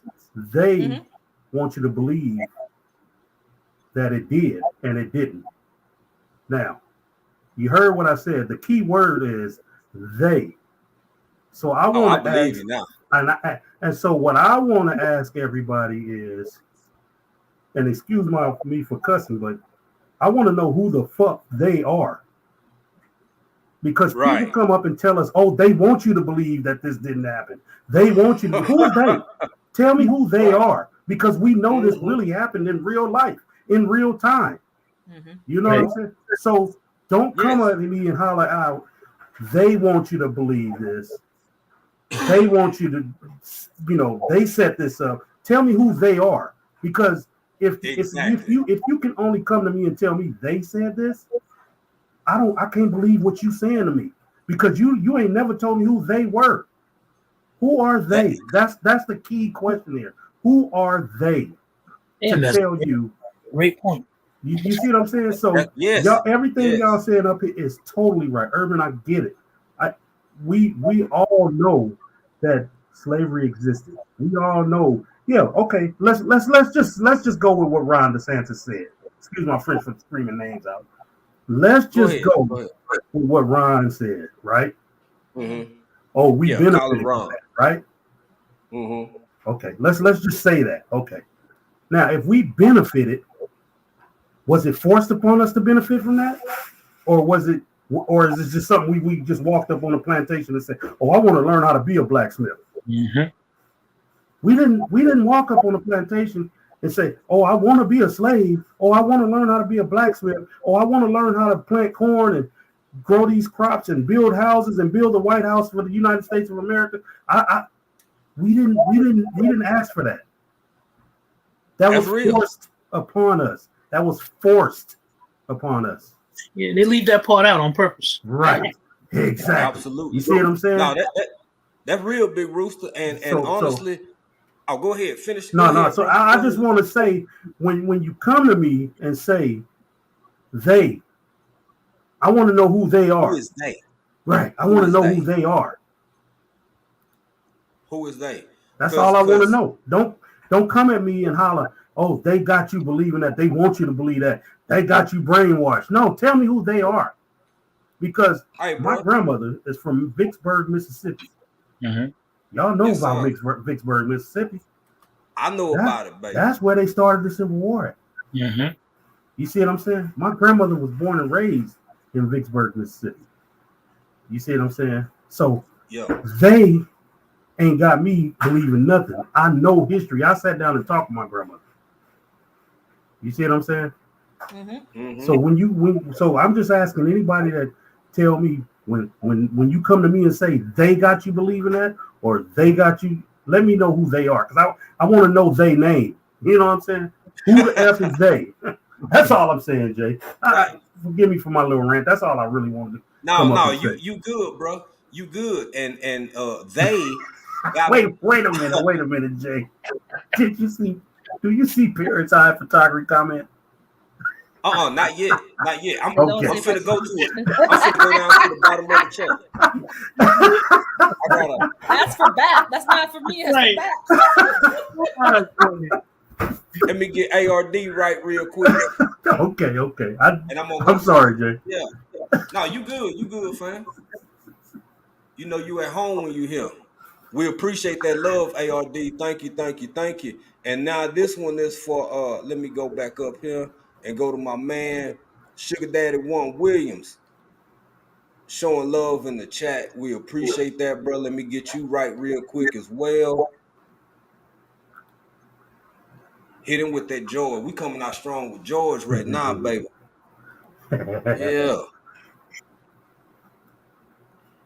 Yeah. We appreciate that. And Big Rooster, I had already, ain't nobody gonna go too crazy with it, but I had already warned the chat earlier tonight. I see you back there. Let me bring you up, young lady. I'm sorry, you just popped back up. Let me know if you ready back there. All I can see is the top of your head. I know it's you. There you go. You ready? Okay. I'm gonna bring you up. Just let me play one more thing. But let me play one more fake thing, young lady backstage, and then I'm gonna bring you up while I got these guests. And then I'm gonna go to who was it? Parrot Photography? Parasite. Just a comment, that's all. Yeah. Okay. That comment is but great. Y'all, I want y'all to check out this because none of this never happened, right? None of this never happened. So why is the Ugandan president saying this right here? And brokenness, to repent for the sins of the leaders in Africa, and in particular, the sin of selling our own brothers and sisters into slavery. This great sin brought untold pain and misery. I got to stop right here real quick, family. I got to stop right here real quick, just very quickly, briefly for this point. When I hear these types of conversations, I hear the argument made that either it didn't happen at all or it didn't happen like how they saying it happened. And then I'm hearing, thirdly and most profoundly, well, they sold y'all to us, which is true. I've never denied that. I've always said that when you coming out of the 14th to the 15th century, first off, there was no such thing as North America and South America existed, but you didn't have a U.S. You didn't have Colombia in the South. You didn't have Brazil in the South. None of this stuff existed. It was indigenous peoples there, for one. And for two, people were recognized by their country. If you was a Scot, you was a Scot. If you was an Englishman, you was an Englishman. If you were African, you were from whatever region or tribe. That's how you were acknowledged. The slave trade has happened pretty much throughout humanity's history. But here's the thing. Some people came along and decided to change the game, invent this thing called race. Most people started out being either captured and sold, or they were indentured servants. This happened for a long time. I live in East Africa. The East African slave trade started amongst the Arabs and other countries, a whole millennia almost before the actual slave trade that we think of most popularly, which is, the slave trade from West Africa to actually South America more prominently, and then also over to North America via the East India Company, yada. We ain't gonna go too deep into that, but y'all get where I'm going. So if slavery is in fact fake and never happened, why is a president of a country standing before us boldly and proudly apologizing for it? And let's get it. To millions of people of African descent, and judgment to the African people who remained on the continent. The grave sin of slavery scattered our people all over the face of the earth, where they have suffered great deprivations and loss. If it were not for the part that our African kings and chiefs played in the slave trade, this evil trade could not have survived.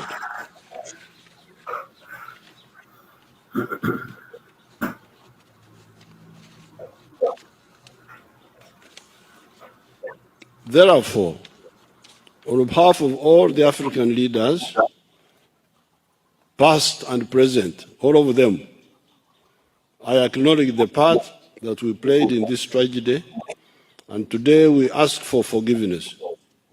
We seek forgiveness for the great pain and loss that the myopic and selfish decisions of our leaders caused our brothers and sisters of African descent around the world, and we ask their forgiveness. We plead the blood of Jesus to cleanse us all from this great sin and release us from the spiritual, mental, emotional, and economic bondage it brought. Today, we reopen the door to our brothers and sisters of African descent to return home to the continent of Africa, the land of their ancestry, and the spiritual homeland of all African people. We welcome you home with open arms as brothers and sisters, and pray that we can close the door to the dark past and work towards a better future. In Jesus' mighty name we pray. Amen. Now, before I get to one of my elders, Miss Shirley, before I bring her up here, Miss Shirley, I already got her up, but I just want to say this first. And I usually don't get into a whole bunch of names or whatever, but hell, I ain't even got 2,000 subs. No way. It is what it is. Look here, family. I wish this could be as big as the shit, excuse me, Miss Shirley, as the shit going on with Lizzo. I wish this could be as big as when one actor slap another actor. I wish this could be as big as who done got their teeth slapped out at the damn club by somebody. I wish this could be as big and as popular as them big ass, ugly ass red Smurf boots that folk going around paying $1,200 for. I wish that this conversation could be as big as some of the foolishness and silliness and just absolute insane ish that be going on in this world, but you will never hear about that. You're not gonna see this over on this big cable channel. You ain't gonna hear about this over on that big cable channel. But baby, let somebody get shot outside the club. You got TMZ, and I know I said their name. I don't give a damn right now. I'm in my feeling. You got all kind of folks who will run to give you and flood you with nothing but absolute ignorance. Y'all gonna listen to me now, and you gonna believe me later on. Some ain't right when folk who look like me out here pushing a whole damn narrative about something that my grandma and her brothers and sisters used to sit around and very gingerly talk about certain memories. You gonna tell me that ain't real? You gonna tell me that ain't real? Baby, I'm from East Texas. You can fool somebody else, but you can't fool me. You can't fool me. I seen it. I grew up in the segregated South. You sell them lies to somebody else, and the scariest part about all of this shit, excuse me, Miss Shirley, I'm sorry. The scariest part about all of this is the whole fact and concept that I see it working. I see a whole generation of old and young ass people, I don't even know how that happened, walking around ignorant as hell. Mm-hmm. Not appreciating what people who came before them went through, so you can carry your ass in that mall and spend a whole half a paycheck knowing good and damn well you still need to pay your rent, but you got a stunt. You couldn't go in that grocery store, and flex them crab legs and all this and all of that shit. Baby, you couldn't get in there 50, 60 years ago. People have paved the way for you to do and say and act and walk around with your damn nose up in the air and wearing name brands of an Italian family that could care less about your black ass, and you doing it in pride. I'm sorry, Miss Shirley. I'm on message. Miss Shirley, please go ahead. Go ahead. I just wanted to say that a lot of you guys, I'm at least 15 to 20 years older. And I actually lived through the times where there were colored water fountains and white water fountains. I have been told to my face, I've been whispered in my ear, I have been talked behind my back that either I didn't belong there or I need to go back to my country of Africa, or I was called the N-word a lot. Mm-hmm. And it was nothing you could say or do. You had to suck it up and you had to walk away, because you only had two choices: either die or be beaten almost to death if you were to say anything about it. Up until maybe about 1980, I still was being harassed by going into Caucasian neighborhoods to do shopping, and found out that the people I was around was paying with food stamps and I was paying with cash. And I was like, really? I was like, okay. I have been police escorted out of a neighborhood where I used to be a social worker, and I had to go to people's houses to check on them or give them assistance if they couldn't leave the house. And I had to be escorted out by the police for my own safety, because if they knew that I was in the neighborhood, I could have been attacked. I've had friends who got hosed down. I found out some relatives never knew how to read or write. They always kept it undercover, and they did a really good job about that. There's a lot of Black history that I never knew or heard of until I got older, because they weren't teaching it in the schools. I found out more about Black history in Black History, the short month of February, than I did during the whole time I was in school. I also have still, to this day, in certain places, not all prejudice is gone. And I try not to feel or act as if I'm being a racist because I love all people. I only hate you if you don't know how to treat me. And I really don't hate you then. At some point, I think a lot of it's just ignorance. So I just kind of walk away and you grit your teeth because I have been told that if I didn't leave out of a certain store, I wasn't going to walk out that store. I've had husband and wives that tag team in doing bodily harm. I also know that most southern states and northern states are made up of people from the South, like Ohio. I was like, if everybody from Ohio was to leave that came from the South, whether it's Georgia or Florida or Mississippi or Alabama or Arkansas or Texas or wherever, it would probably be a population of 10. Because if you start talking to people, they will tell you where they're from, or sometimes you can hear it in their voices that they're from Georgia and Alabama or Mississippi. And so you know that a lot of people left the South for a better life economically, safety for their families because of where they might been living, that racial unrest was really prevalent. I remember my grandparents telling me stories about the KKK down South. I remember my mom, I asked my mom once, why don't you go back down South? You know, our family got property down there. And she's like, it's nothing I miss down South. She said she had to pick cotton and she hated it with a passion. And they were telling me stories of my grandfather being a porter on the trains down there. I'm hearing Black history through my family because I never got it anywhere else. And I heard it raw.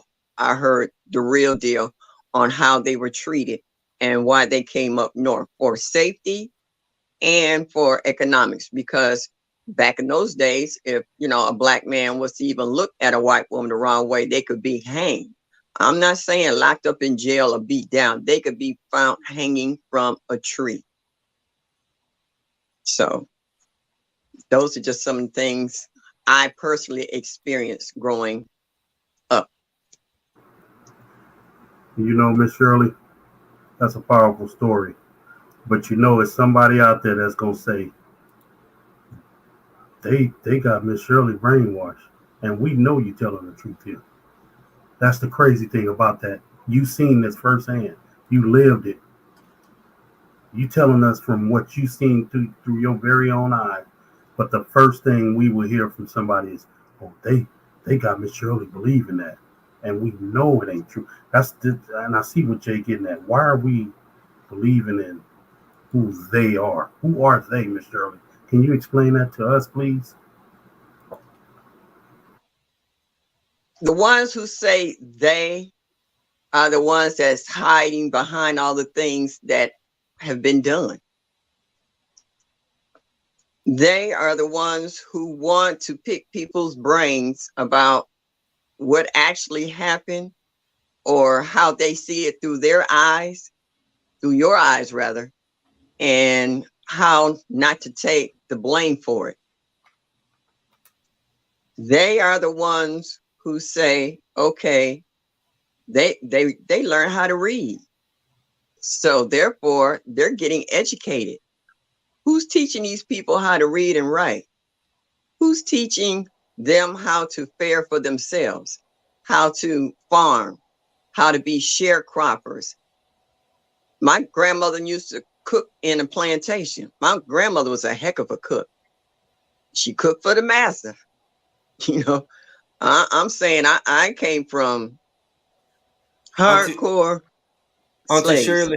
Auntie Shirley, you know, I'm gonna bring in Parasite here in a minute. What's up, my brother? Welcome in, welcome in. I'm gonna bring him in, but I gotta say this: two things that really get under my skin that kind of get to me. The first one,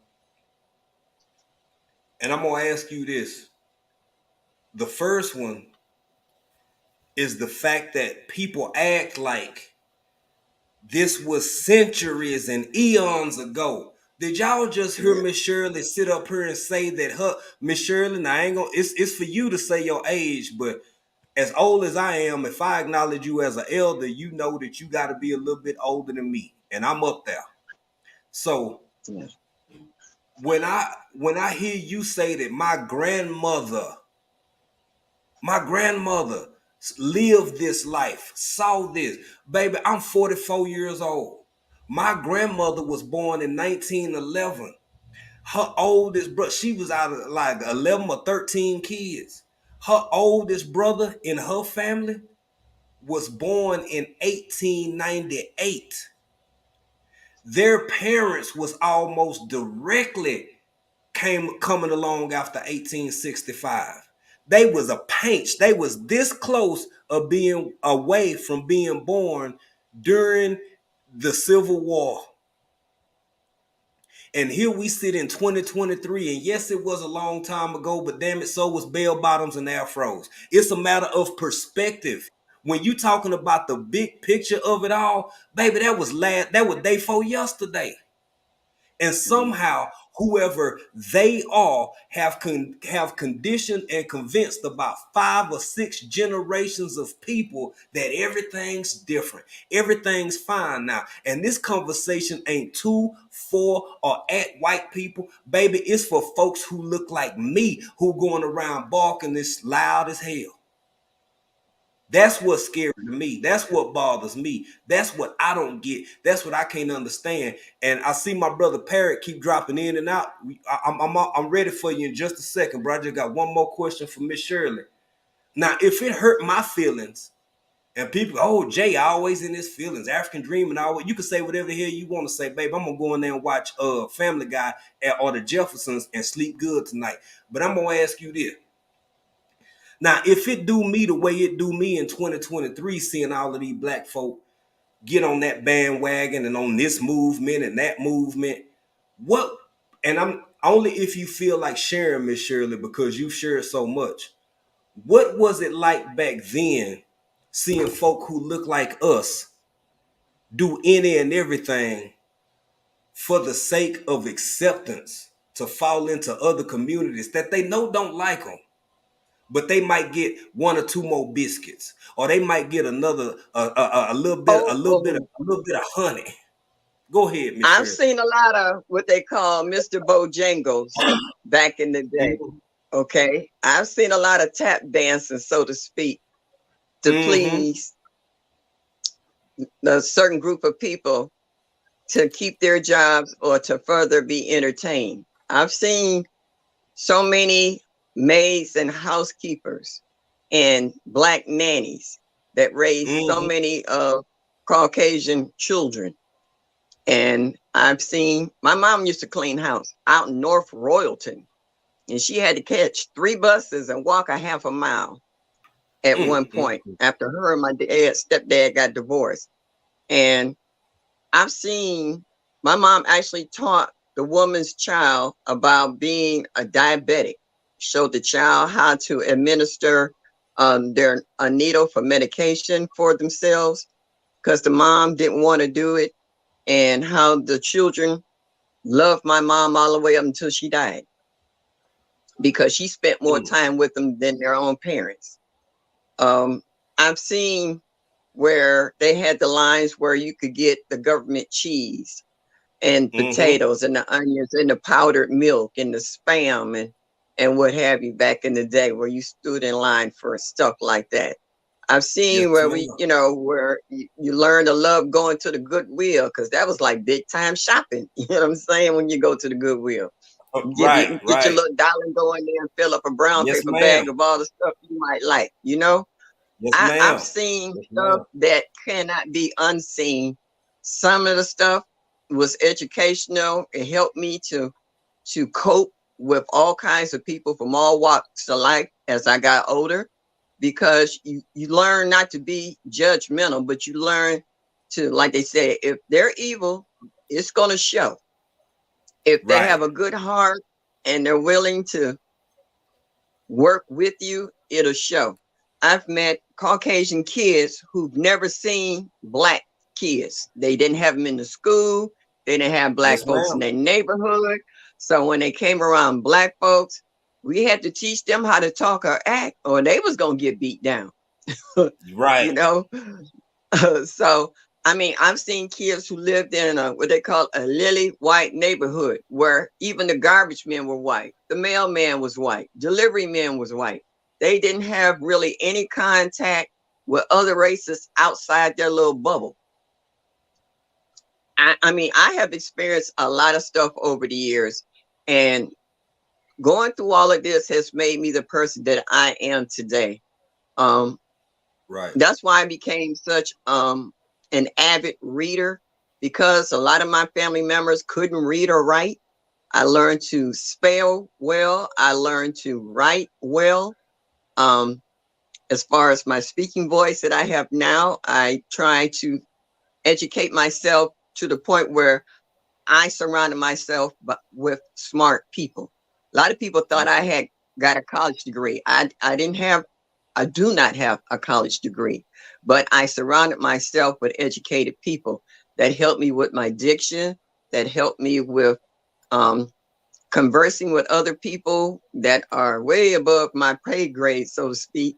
And it helped me to learn resources to help others who are less fortunate than myself.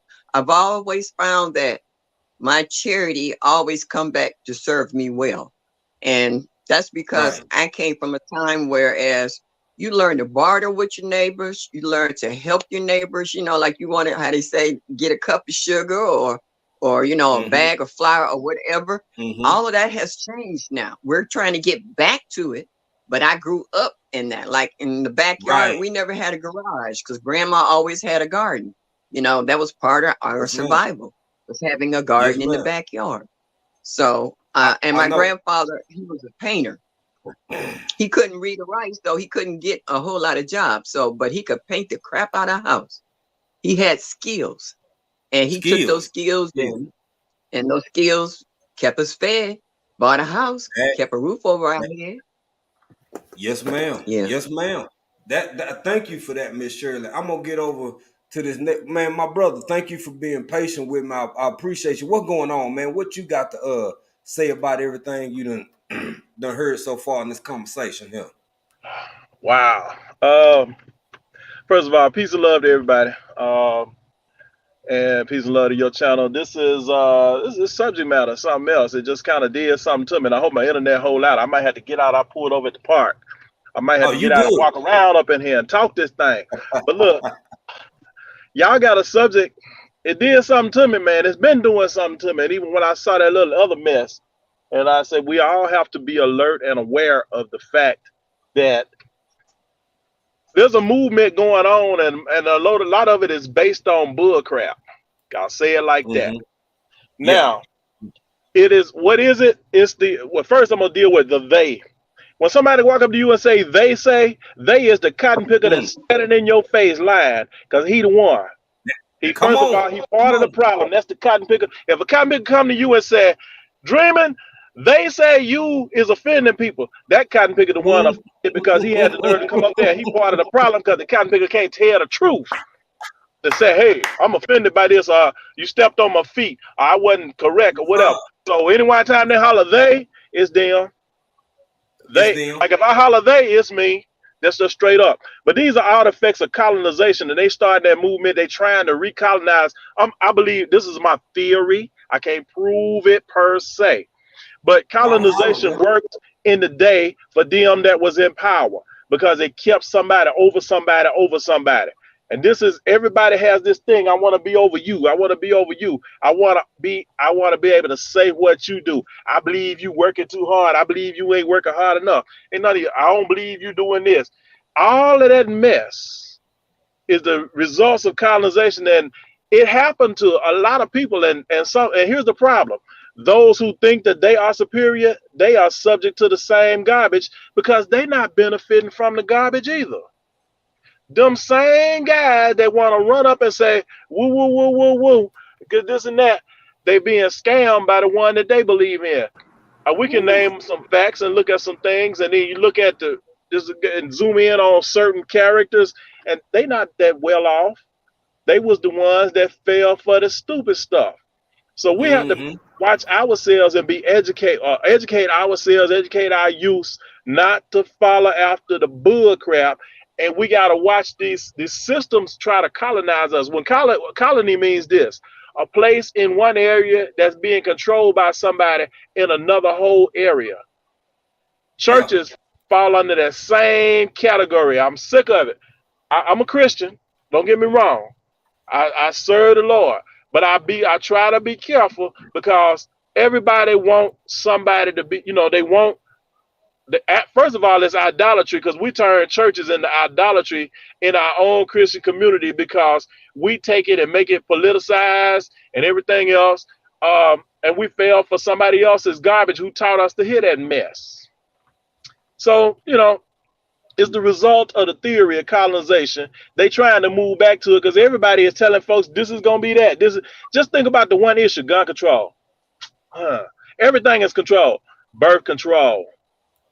Any other kind of control that you think of, somebody is pushing an agenda, somebody else is going to profit from it, and everybody else follows like sheep and get mad with you because you ain't in the right sheep line according to their perspective. So we got to get off of that train.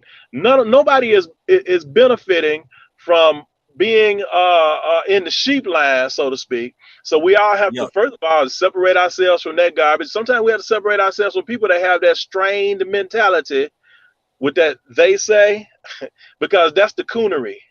Those are the people that come in. I got my internet again. Those are the people that come in with the Hold on, Parrots. Can you say that one more time? Just revert just a little bit. They those are the people that's with the what? The coonery. The coonery. Okay, let me do it better. That Sambonic bull crap. Yes. They come in there with that. Go back in history, you see what the Sambo felt. See, and everybody, all your news media, everybody, they want to create a narrative of what this group of people is like, but that group of people is like this and that, and they keep us separated. Now, we had some time periods in history when things happened to everybody and people got together.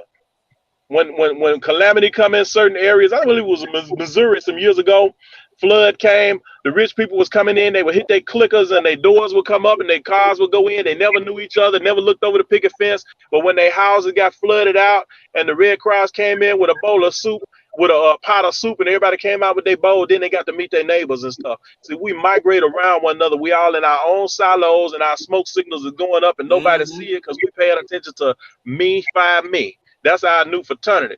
But we on that and we are benefiting only those who we pay into. Let me shut up. Y'all might get mad at me because I'm just saying, stop the Sambonic bull crap. Stop following after them. No, this is real. This is real talk right here. This is real talk. And for all my veterans, and for all my veterans out here, I don't care if you was in the Marines, the Navy, you might have been the best and been a soldier in the U.S. Army. That's what I heard. Or you might have been in the Chair Force, or you might have been doggone hold on, what you man, call hold it? Hold on, Jay. Hold on. Did you just disrespect me for being in the chair, man? No, man. Did you just talk about me being in the Chair Force, man? I said Air Force. But you but my thing is, Parrot's absolutely right, because here's the thing. Anybody who done never served, this is what I heard. You would take somebody from the mountains of West Virginia and put them with somebody from New York. You would take somebody from Georgia and put them with somebody from Dallas or something, or you mix them up because, like I'm telling you. First, let me say this. Let me say this. I said all that to say the world is about to be humbled in some profound ways, in my opinion. Now, if you're not already acclimating yourself and your mind and your sense of being to accepting and seeing and acknowledging more than everything outside of your comfort zone, you're going to be what Parrot just talked about. You didn't have to know nobody. You didn't have to speak to nobody. I understand why people don't in many cases. But baby, at the end of the day, I'm in Africa. I literally can go to one of the little shops that I'm talking about just a small 5x10, and they ain't selling nothing but just the stuff that people in the local village might need that they ran out of. If they ain't got it, they will refer you over to the next person. The sense of community here versus how things are today is like what Miss Shirley was talking about. I grew up in that. I saw the last of it. I didn't ask to be born in the 70s, baby, but our neighborhood was all black. My doctor was all black. We had one doctor. It'd be 40 people in the damn waiting room, and he gonna see every one of them. I literally went to that man's office at 7-something in the morning and didn't leave till 4-something in the evening. Not because we couldn't go to the county hospital or because it wasn't other place, but you build trust over time. Don't nobody trust nobody no more, and rightfully so. But do you understand how weak that makes you? We've been put in the position where many of us running around this world, riding it solo, feeling like making it and achieving and arriving is having as much shit as we can have by ourselves to show everybody what we done accomplished and what we got. Meanwhile, if your ass fall down on the sidewalk, somebody may or may not call 911 and say, well, it's a big black dude. He looked like he about 6 foot. You know what I'm saying? Maybe 260, 270 pounds laying on the sidewalk. But if people know you, if they know you, they gonna run over to you, slap you on the face, probably know your wife, might know your kids and say, hey, bro, you good? And might even have your damn number. Y'all, people have been convinced and misguided. We walking around here lonely as hell. We got a whole bunch of stuff. Most of us. We got a whole bunch of stuff, but baby, we lonely as hell. It's working, and that's what scares me the most is how much it's working. Excuse me. I think about that pre-Jim Crow era. And I'm gonna shut up. I want to get back to my panel and hear what my panel got to say. Oh man, what is it? Y'all help me out with this.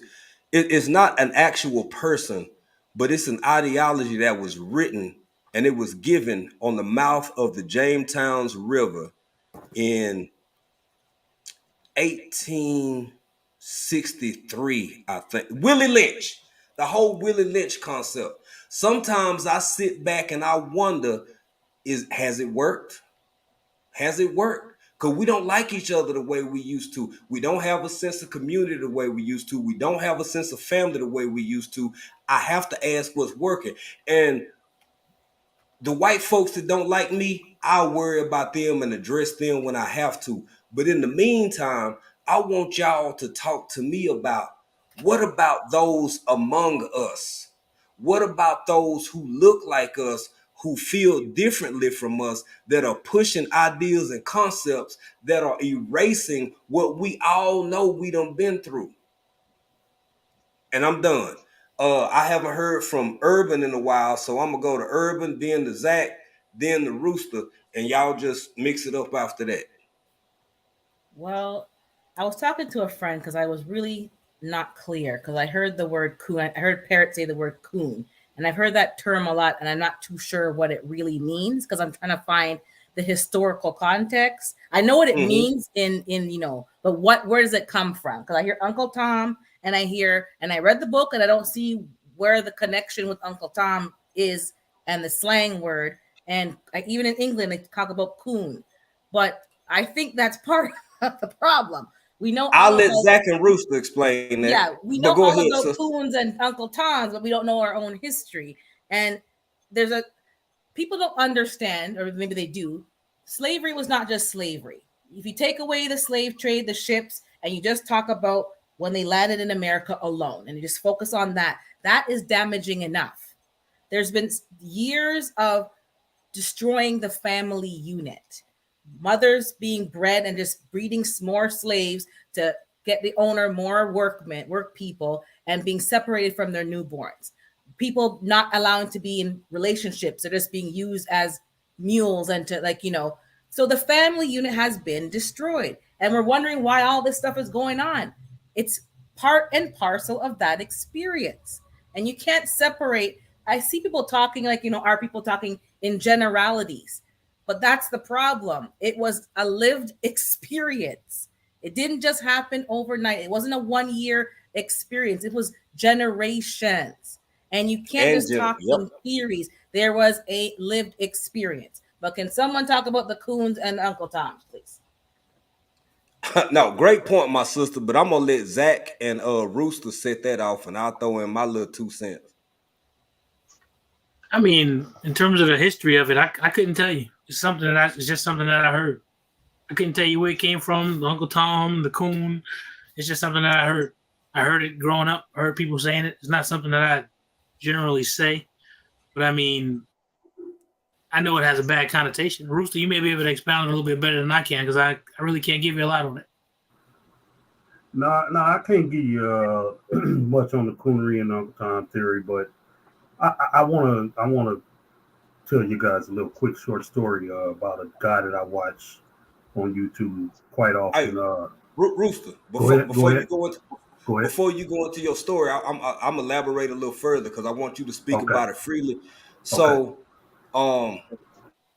Urban, to the best of my ability, I'll try to elaborate and explain. So, if y'all have never seen, some of y'all city folk and y'all ain't never seen a raccoon up close. Now, a raccoon got this, it almost looked like a little mask because it's gray, it got stripes, but around its eyes, it's got like these black rings and it's got like little straps that come around the back. It almost looked like a bandit, like somebody who trying to conceal or cover themselves. Now, to my knowledge, back during slavery, even though it's not popular to discuss and it's never taught in schools, it was associated with a creature that was common to see, but they were really deceptive and they smart, because a raccoon will use their hands just like a human being, and they smart. A raccoon will con you into something. You can have your corn or your whatever sitting out. They'll replace stuff just like monkeys over here. A raccoon, it's been noted. A raccoon will take something, open it up like they a human being, steal what you got in it, and replace it with something else. That's just how smart they are. Now, I don't know the full origin of it, but those are a few of the things I done heard about it, because it's been a while since I've been in this realm of topic and conversation. But ultimately, a coon is a sellout. You said that you had read and you mentioned Uncle Tom's had read Cabin, yeah. Uncle Tom was a religious man. It was really Sambo. It was really like another character featured in the book who was the ultimate antagonist, right? So it's a lot of misconceptions surrounding it, but at the end of the day, in contemporary modern society, a coon is basically somebody who is willing to sell out their own for acceptance, gratitude, and it aligns itself with something I'll talk about a little bit deeper moving forward. But if you've ever heard of meritorious manumission is basically a man or woman who will associate themselves with the dominant society to the extent that not only will they tell you about a potential rebellion, they will tell you what time is going down, everybody involved, the leaders involved, where the weapons stored, and all of this kind of stuff.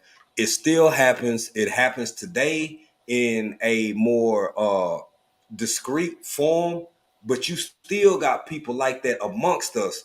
And as I get back to Big Rooster and let him tell his story, this conversation ain't about white folk. This conversation ain't about the powers that be. This conversation about the people who live next door to your ass, who don't like you because you might have got a new car last week, or might have messed around and told them you got a raise while you was watering your yard. Might be the person who work at the bank who wondering why you depositing a check that damn size, who look just like you, who running around this damn planet on Octavia Butler's internet saying that slavery never existed. that's who you might want to watch, because baby, sometimes the call coming from inside the damn house. Big Rooster, go ahead, sir. Go ahead. No, I was just gonna tell a story that's kind of a little off topic, but it's got a lot to do with race, because although we don't make this about race, it is about race, and then, but yeah. But I just want to tell a little story about a dude I watch on YouTube called. His name is I don't know if y'all watch him. His name is Bo of the Fifth Column, right? White dude, and I stereotyped the hell out of him because the way I came about it, watching his channel was he had a topic that said, let's talk about being black and walking in a black man's shoes. Now, that's a white guy. So, it kind of piqued my interest because the first thing I said was, what is this redneck going to talk about? This is I ain't going to go into that story, but the story I'm going to go into is he's down in Florida. He said they had a hurricane down there once. And after the hurricane was over, he went to help people, with rescue efforts and things like that, supplies, whatever he could, just whatever he could. And he was down in Panama City. He said, when he loaded up his car and thing with all these supplies, what he had, the people that he lived around was like, hey, don't go on the other side of the tracks. So y'all all know what don't go on the other side of the tracks mean, right? Yeah. So he said, where did he end up? Because he don't know. He said, I don't know much about Panama City. He said, I ended up on the wrong side of the tracks. He said, and then he sees this brother walks up to him and said, hey, man, what you doing around here? Can we help you? What's going on? He said, well, man, I was looking to, do some humanitarian effort or whatever, you know what I'm saying? And help out in any way I can. He said he had his kids with him, right? He said within 3 minutes, this brother had formed a whole line and they had, just as many things as he could give away, he could, right? And he say the brothers befriended his kids. The kids had a really good time. He say, so as if this was all over, he goes to the other side of the tracks. He sees a sign in the window that says, help, I'm in distress. He said, as soon as he get out his car to go knock on the door, the neighbor runs out with a shotgun, white neighbor, runs out with a shotgun, pulls it on him, draws down on him and asks him, what is he doing around here? He said, hey, man, I'm just here to help. You know what I'm saying? No, we don't need no help around here. He say, this dude is so worried about somebody coming in the neighborhood trying to rob them that he didn't even look next door in his neighbor's window to see that there was this big help sign in the window. Instead, he pulls a gun on him and threatens to kill the man. I say, now, that just goes to show that we're so stereotyped that it's sad that we have to go through the things we are, and y'all know that we're loving and caring people. No matter what, we start off loving and caring until you make us not love and care about you. You know what I'm saying? So I just wanted to throw that. Yeah, both. See, RJ Futcher says, I think that's a woman or a man. I'm not sure, but they follow Bo as well. And this dude, man, he gives it to you like. He gives it to you raw, man. You know what I'm saying? No, he wasn't afraid or racist at all, Texas Lala. If you listen to the story, but his comrades and friends were. They were like, oh, don't go on the wrong side of the tracks. But he said he ended up there anyway. Kids had fun with the brothers. They all thanked each other, gave him hand dap, and sent him on about his way. He helped out in the community any way he could. He said he didn't care. He was just going to help anybody. He wasn't looking for just to help white people. Or he said, I was going to help anybody. I just ended up where they told me I shouldn't be. And the experience that I thought I would have because they tell me don't be there, don't go there, was totally different than what they told me to do. You know what I'm saying? So, yeah, real good dude. If y'all get a chance, check him out. I don't agree with everything he says, but the man makes a lot of sense. Right. And that's balance because shouldn't no grown man or grown woman agree with somebody? Anybody else 100%. Let me address Texas Lala. I don't know if the dude was racist. He didn't say the dude was racist or not. What he said was the guy pulled a gun on him thinking he was in the neighborhood trying to, do something different than what he was trying to do. And he was just trying to help out. So, yeah. Yeah. Well, look here. Now, what I drew from that story, I haven't seen it, so I don't know. And I'm gonna use some language I typically don't use. Y'all, we all got what's up, the man above, and anybody else I missed. Grace Guy still in here, Miss Native Cherokee, yeah. Y'all, this whole rift between conservative and liberal, damn near at the level of racism. There's white It folks really who is. don't like liberals just as much as they can't stand your ass. And then there's some white folks on here who will love you and support you, and you look like how you look. Y'all, we gotta accept stuff for what it is versus what we remember it being or what we want it to be. Because at the end of the day, if you ain't out here building your village and building your family, you're gonna find yourself by yourself when everything continually gets worse. Listen to me now, believe me later on. Who is that? Creatine, come coach. Hey, welcome in. This is my first time seeing you. Thank you for being from the Virgin Islands. Look at God. Well, look here. Let me say, hallelujah. Thank you for being here.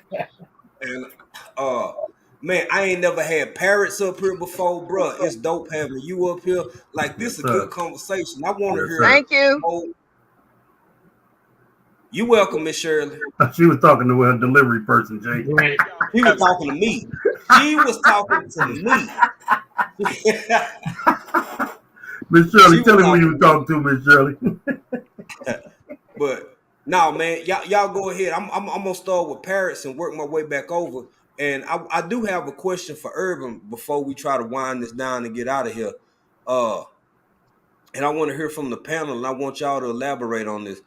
Urban, what do you think? And I know that you're originally from Jamaica, you currently live in Canada, but why do you think that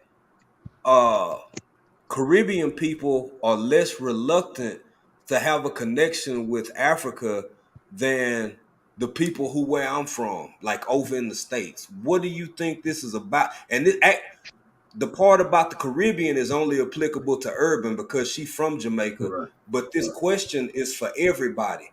Why do you all think that there's a reluctance to acknowledge the African ancestry? Or I get it, man. If you somewhere long enough, damn it, that's where you from.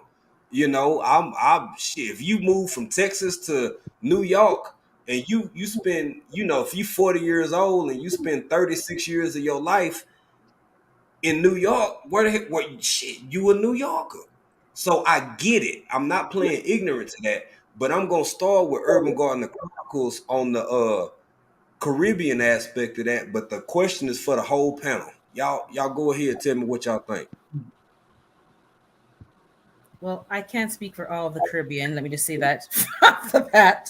So, for all of them, but I think, in my opinion, because the Caribbean islands are mostly dominated by Black people, Black teachers, Black political officers, it wasn't like, oh, you're learning Black history. You're just learning history. You had that commonality with everybody around you. We just didn't have the same difference when you came to North America, where it's like you're part of this group, you're part of that group, and anything to do with your history was just not included in the curriculum. That's not the experience that they have. It's part and parcel. Even if you're living in Jamaica from another place, like, Korea, China, the Syrians, you're learning Caribbean and African-ish history. That's the curriculum. You're in their country. That's what you're learning. So it's totally opposite of what I experienced here. So there's not that disconnect with your roots and your culture. It's part and parcel. It's spoken of in down to the reggae music. It's understood. It's part and parcel of your culture. Yes, we're Jamaican, but we came and the roots came with us over to Jamaica. The food that we brought over that has become staples in our culinary experience was from the motherland. Like it's different. I don't know why I don't see that in the Americas as much. I see some people talking about it and talking about what was brought over and how it still trickles down today, but it's just a bit different. I think we just honor and acknowledge that's part and parcel of our culture. Right. Right. Well, in America, if you vibing too hard with your African background, you get called hotel. It's a whole lot of different. Which I'm neither. I'm none of the above. Hell, I'm a Black American over here, repping Texas hard as hell every day, baby. I tell all my friends, people I meet, people I know, I love y'all. Thank y'all for welcoming me. But baby, I'm from Texas, East Texas, matter of fact. And I tell them about my history, just like I learned about the Chaga tribe, the Maasai, and all the friends I have. Because I'm proud of where I'm from, and damn it, everybody should be proud of where they from. Big Rooster out there in the Bay. Hell, rep Cali, baby, put on some E40 and let's do it. Zach up there in New York, hell, he probably finna go to a bodega as soon as he get off of here. Parrot, where you from? Let me see if my mic. Mic. I'm good. Okay. Yeah, you good. Okay, yeah, I'm from Mississippi, so I'm a Southern. I ain't too far from Texas, but I'm in Indiana now. I'm in the Midwest. I've been up there 20 years, and I think one of the things that keep, no matter where a person is from, whether it's in a different country, region, or whatever, is what happened in the past. A lot of things that occurred and the way their history is structured, because a lot of all of our people, the history has been kind of rewritten in such a way to remove that connection, and we just don't know that connection or don't know that missing link. Like for myself, I find that most Black people, especially Southern Black people, they couldn't survive if they went somewhere like Africa, because they don't have a clue how things work, because we have not been taught anything, even though a whole lot of the culture from Africa came with our people. Like even in words, I didn't realize words were so closely connected, even to the English language, that we had words that was connected to the motherland, and we don't even know what we talking about. You know, like the peanut, the laguba, you know, and the gourds and all those different things. We don't even know until we start looking at it. But when we go back and start venturing out to see other places, we'll find out it's not like what the picture that's painted in our mind, what they tell us on TV. We think Africa's supposed to be a bunch of folk walking around with Pepsi bottle made out of tennis shoes made out of Pepsi bottles and strings, when some of the countries, some of the places over there is very rich. You know, when I found out about the Democratic Republic of Congo and started looking at the history and learned about what was his name? Anyway, the first I know who you're talking about.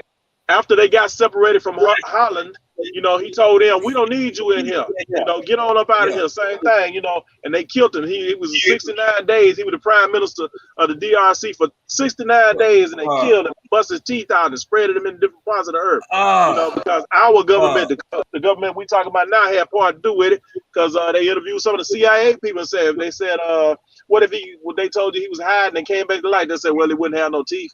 Because they let you know they know what happened to it. Patrice Lumumba, yes sir. And then when you go back and look at you know, like when they talk about the Rastafarianism in Jamaica and the Haile Selassie, and he was the last emperor of the country, you know, the African country, you know, and how they look at that. But then we turn around, we got bits and pieces missing, and when we go somewhere else, we expect people to look a certain way, and then they look at us. We've been kind of we've been washed away. We come over unknowing, so we take stuff different. We just come over as tourists, so we're looking at folks crazy. So that's where the disconnect come in. History has been removed. We don't realize that we are in so many more places. Our DNA is in so many more places than people will allow us to see.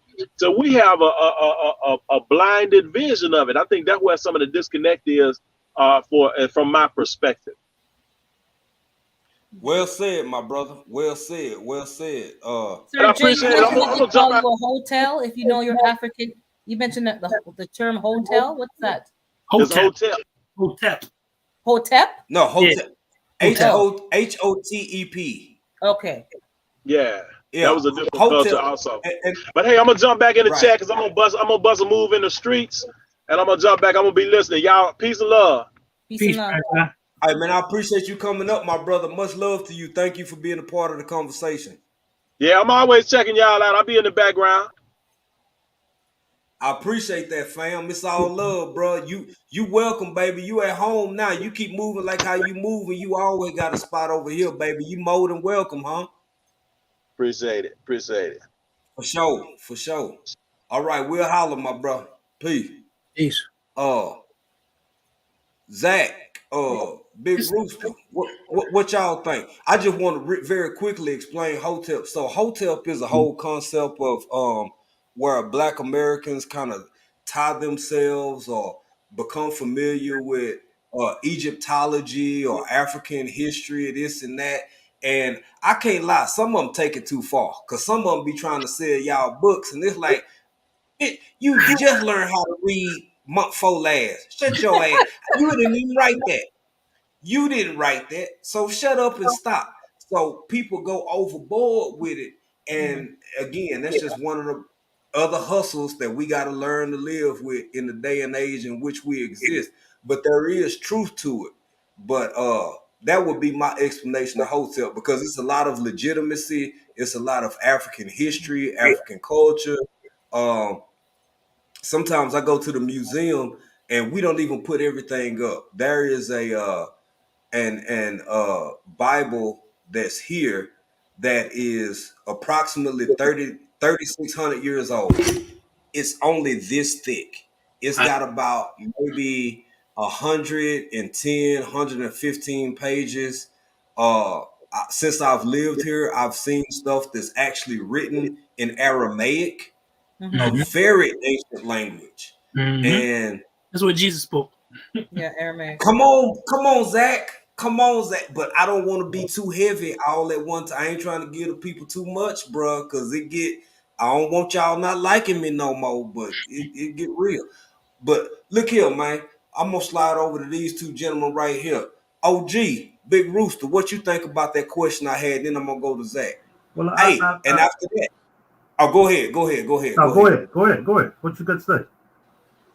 Well, what I'm going to say is, I'm going to go to Zach. I'm going to go to Big Rooster. Now, I don't want these numbers dropping. I don't want y'all to leave and go nowhere, because anybody who can, what we going to do is slide on over and support my sister Unbiased LLC, because I came on like 2 hours late.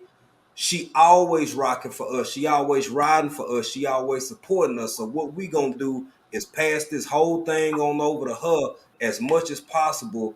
Let her know African Dream has sent you, but we're going to finish this conversation and then we're going to make that happen. But much love to my sister. Let's get it. But go ahead, Big Rooster. Yeah, no. I was just going to say, I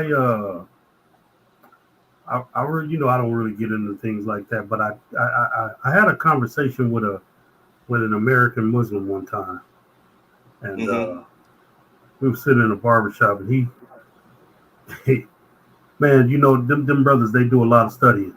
I gotta give it to them brothers. And he said he was watching one time Mikhail what was his name? Mikhail Gorbachev, whatever, used to be the Mikhail Russian Gorbachev. Yeah, he was the president of Russia, I think, from 1982 to 1988. He was the one. His indicator, he had a very unique birthmark. All right, Jay. You showing my age now, Jay. My apologies, sir. I apologize. I didn't want everybody to know I was that old, Jay. Yeah. You could have just said he was the president of Russia. Yeah, that would have been enough, bro. No, I'm just kidding. But no, he you know how they do their studying, and he said he made a lot of sense, man.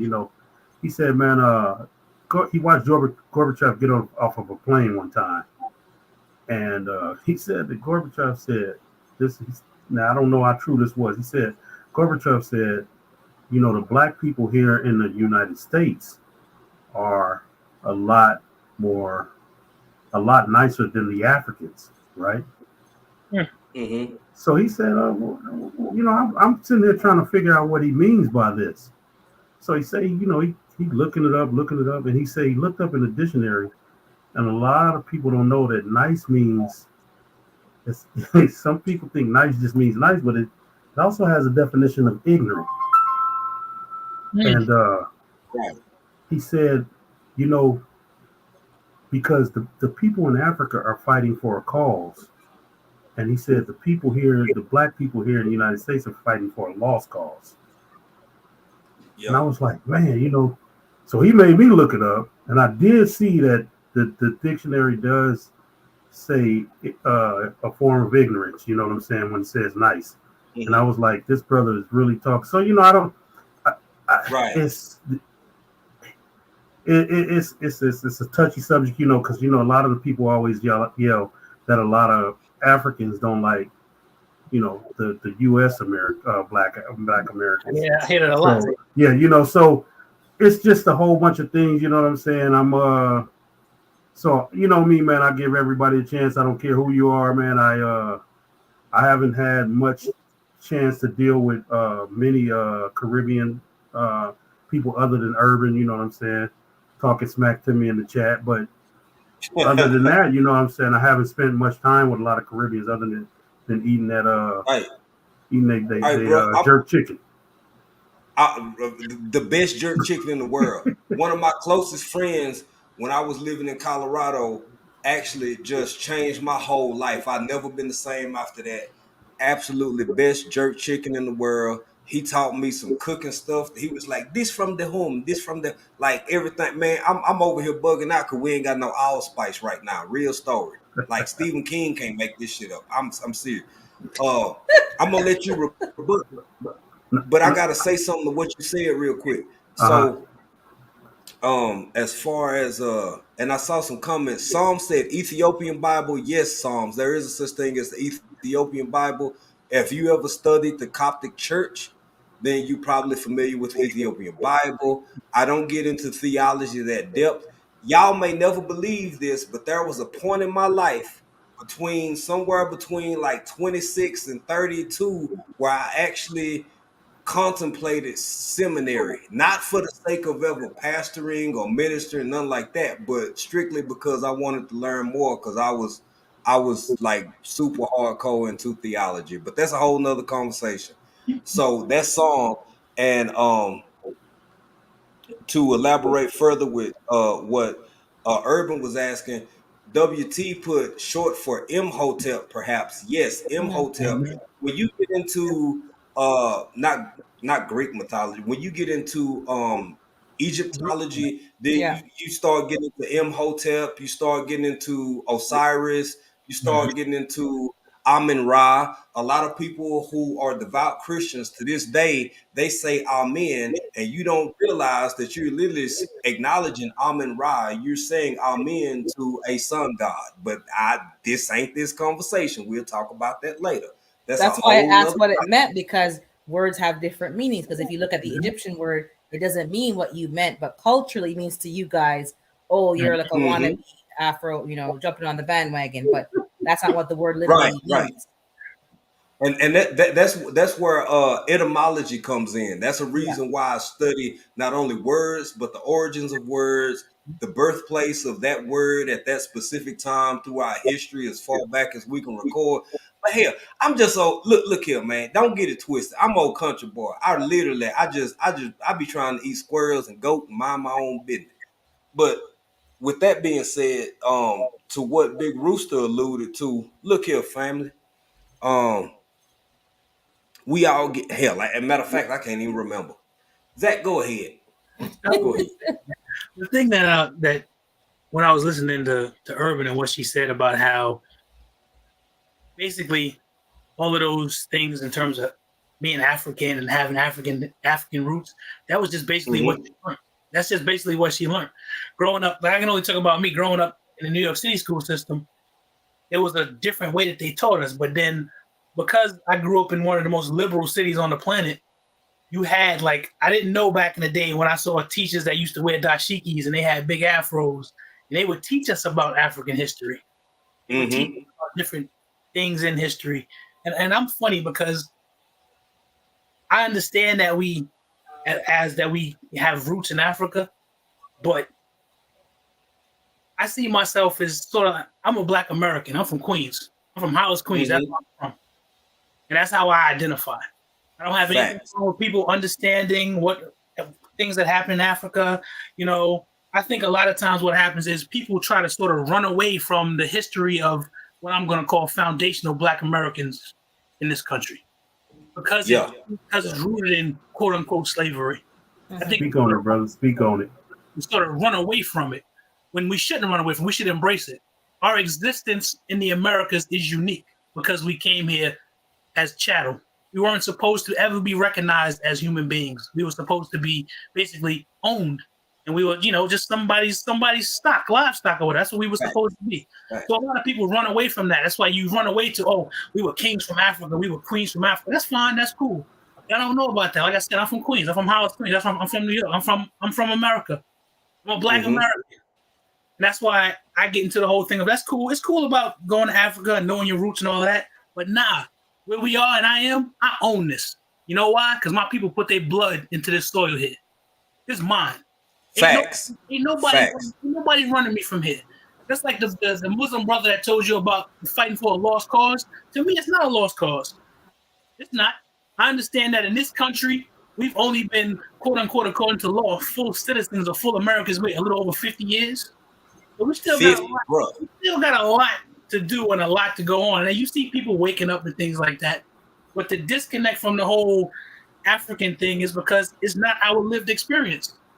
And I've talked to other brothers who consider themselves Black Americans also. They won't call themselves African American. They won't call, and I don't call myself that.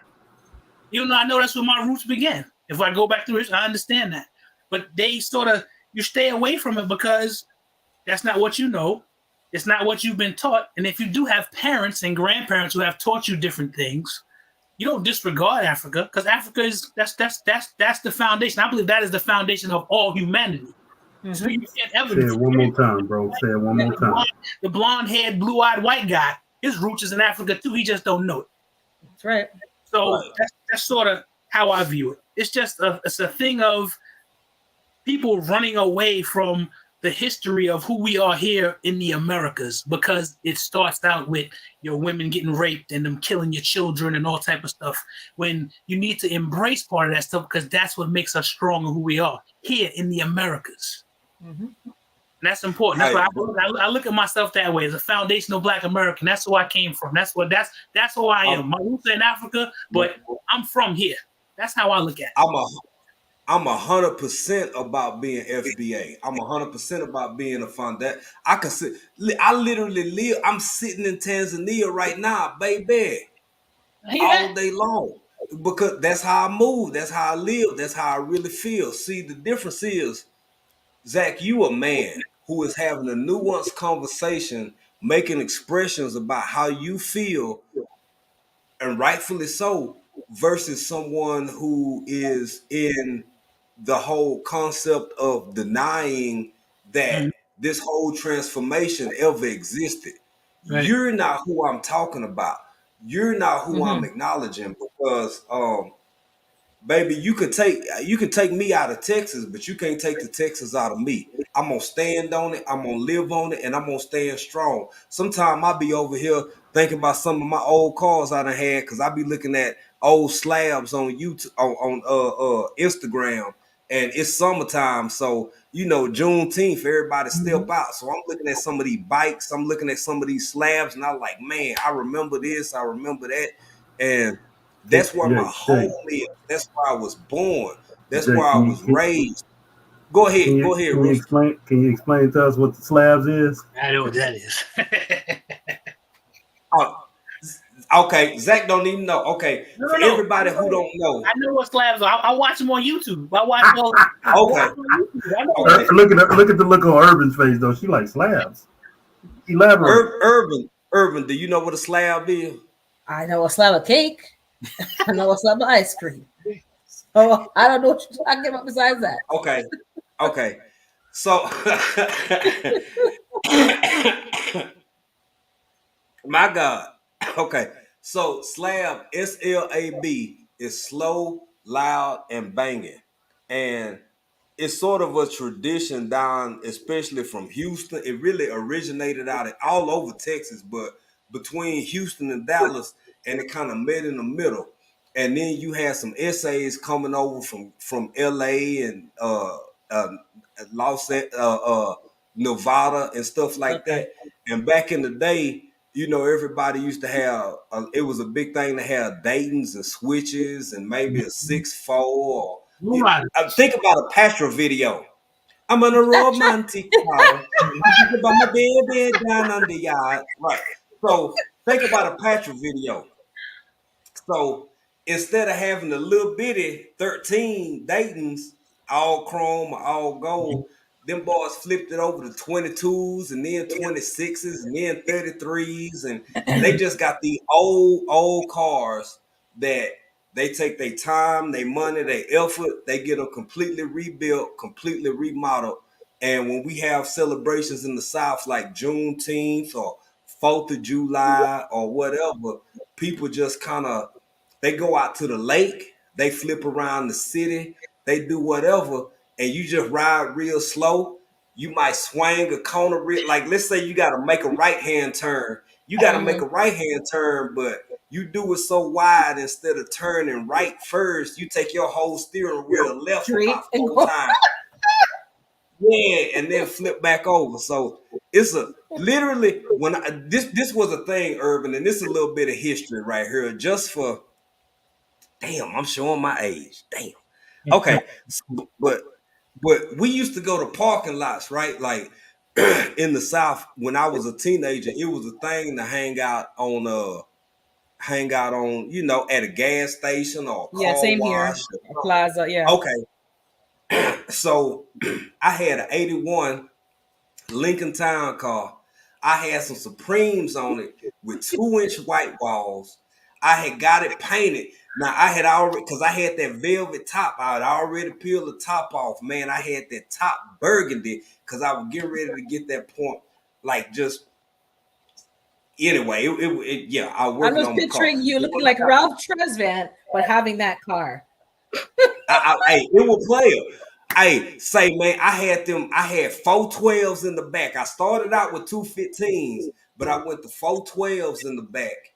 And I had my little band pants back there. I had my tweeters coned up in the front and in the middle. And I had a tape deck that you could pull out and take. That's the one I started with. I remember that. Busy box, man. Take it with you. Busy box. A busy box. I had one of them. And then once I started balling, I went ahead and just had the face where you could push the button so I could leave the whole deck in there. And I could take the face off of it. Yeah. So and mind y'all, for y'all youngsters out here, all of this was still on the tape. It wasn't even a CD yet. It was still literally on tape. On tape. And I was that cat in the hood, and I dared anybody to mess with me. I'd be riding around playing Monica, dog. I'd be riding around playing Drew Hill. Actually, Drew Hill wasn't even my back then. I'd be playing stuff like everything from Screw to New Edition, probably.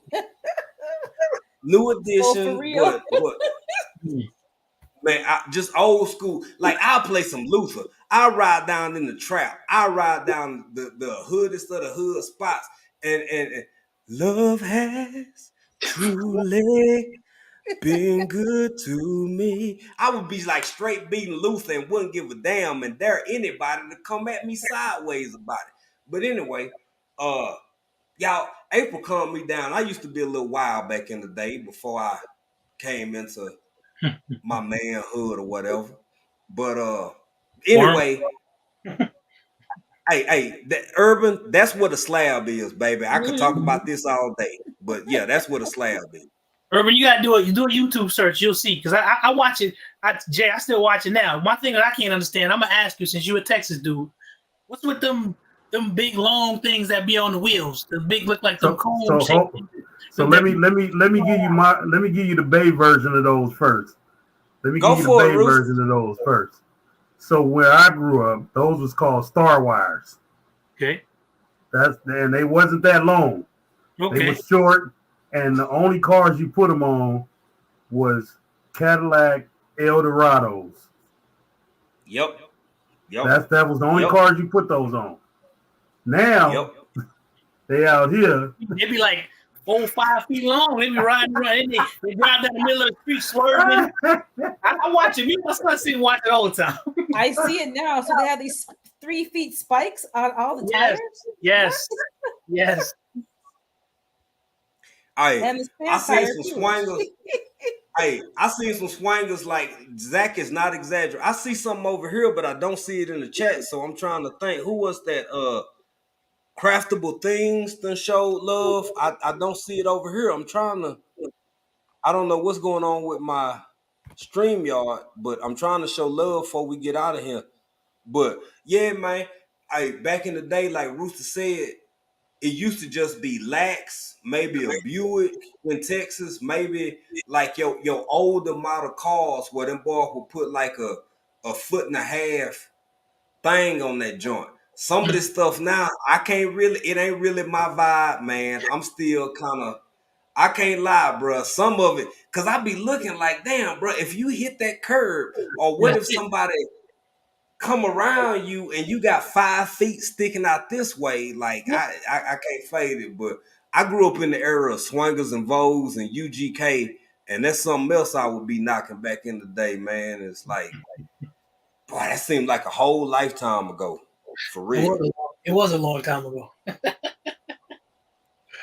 Hey, ain't nobody ask you nothing, Zach. Ain't nobody ask you nothing. Hey, do y'all see craftable things made a contribution to? I didn't see anything. In the No, that was on Unbiased.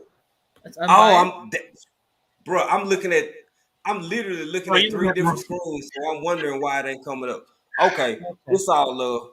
It's all love. Speaking of Unbiased LLC, look here, family. We finna get out of here, man. We got Urban Gardener Chronicles. Y'all can catch up every Saturday morning. Much love to you, my sister. Thank you for bringing everything you bring. You can catch Big Rooster Freestyle Friday. He always doing his thing. Zach, today Tuesday.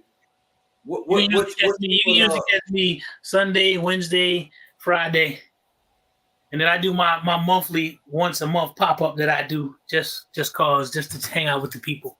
But I'm usually on RGG channel Sunday, Wednesday, and Friday. Always, yeah. All right, man. We appreciate y'all. We love y'all. Thank y'all for all the contributions to the channel. Thank you for the chat. I got to go back and read some of these because I missed some of it. But look here, family. I'm gonna say this, man.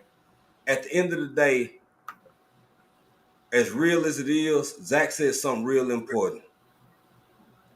You got the right to rep wherever you from, because don't nobody know your origins. If you Black American, damn it, rep Black American. I'm in Africa repping Black American. That's why can't nobody tell me shit. Mm-hmm.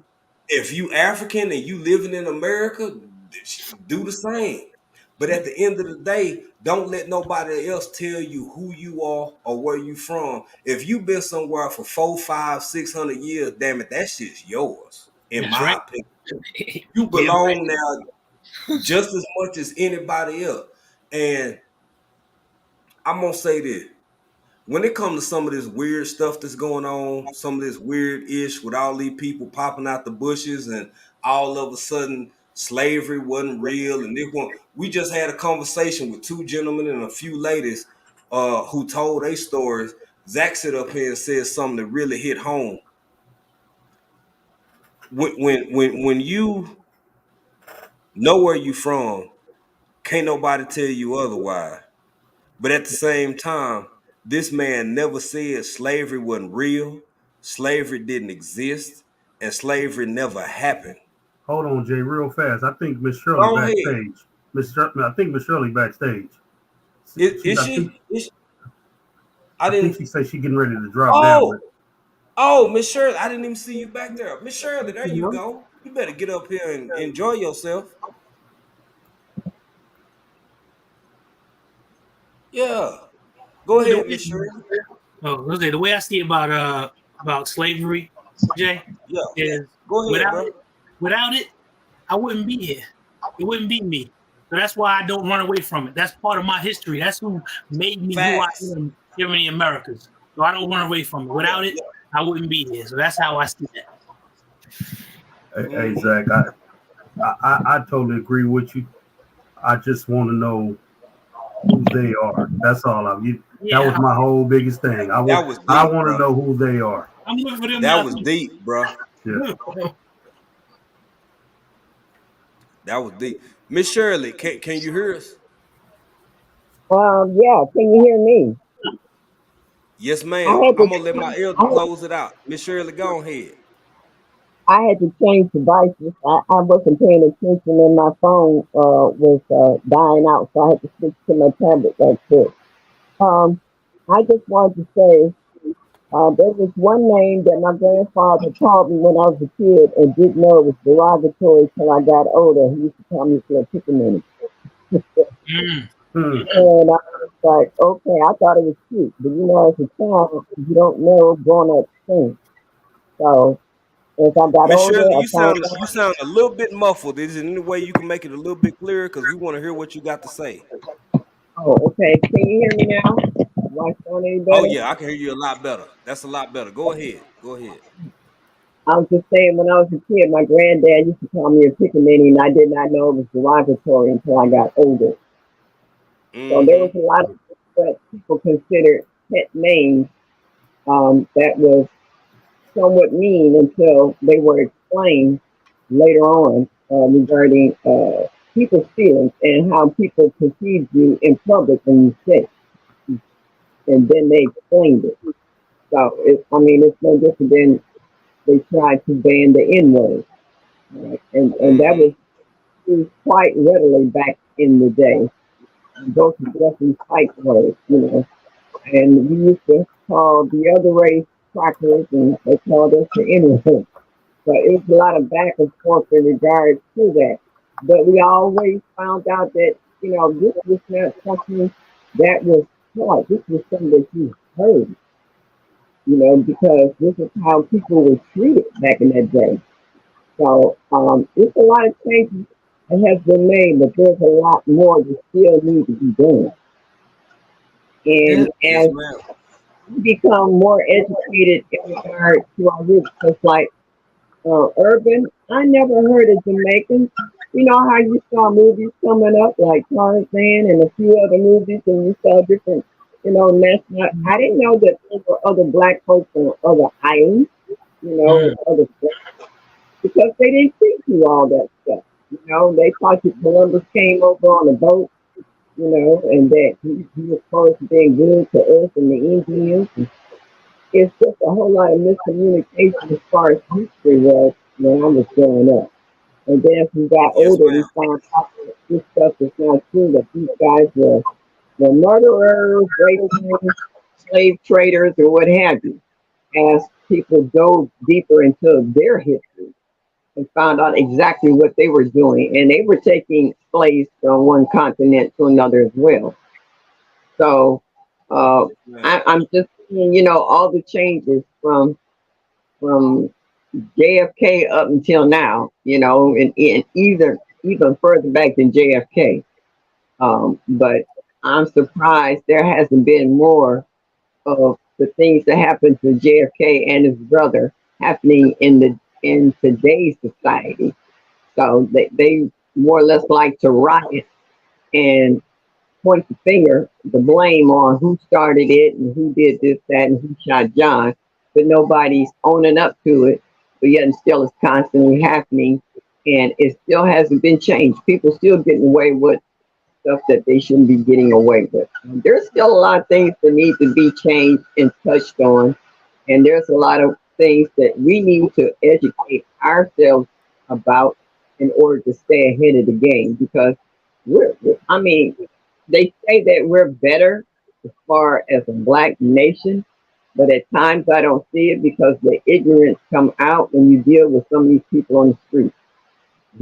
So it's like a catch-22. Between a rock and a hard place. On one hand, you don't run into a group of educated people. Then the next hand, they're so ignorant and belligerent and just it makes you want to smack them every time they open up their mouths because they don't know what they're talking about. They don't know how to speak to.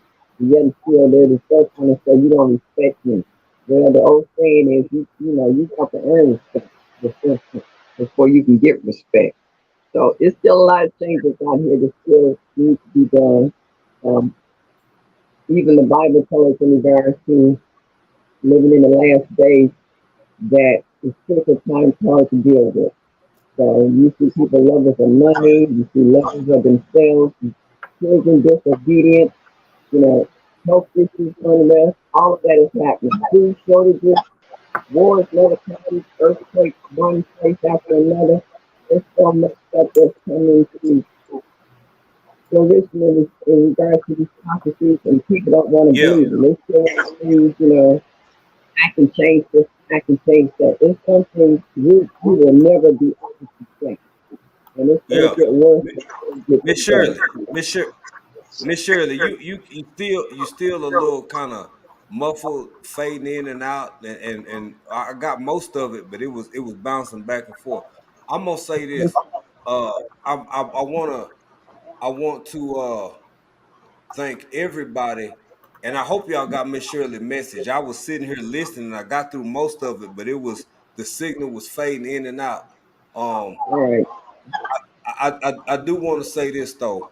At the end of the day, we appreciate, respect our elders. We appreciate our brothers, other men, and especially other black men. Man, much love, much respect to my brother Zach, to Big Rooster coming up here. Much love to the OG, Miss Shirley, OG Gardner, an elder coming in offering her knowledge.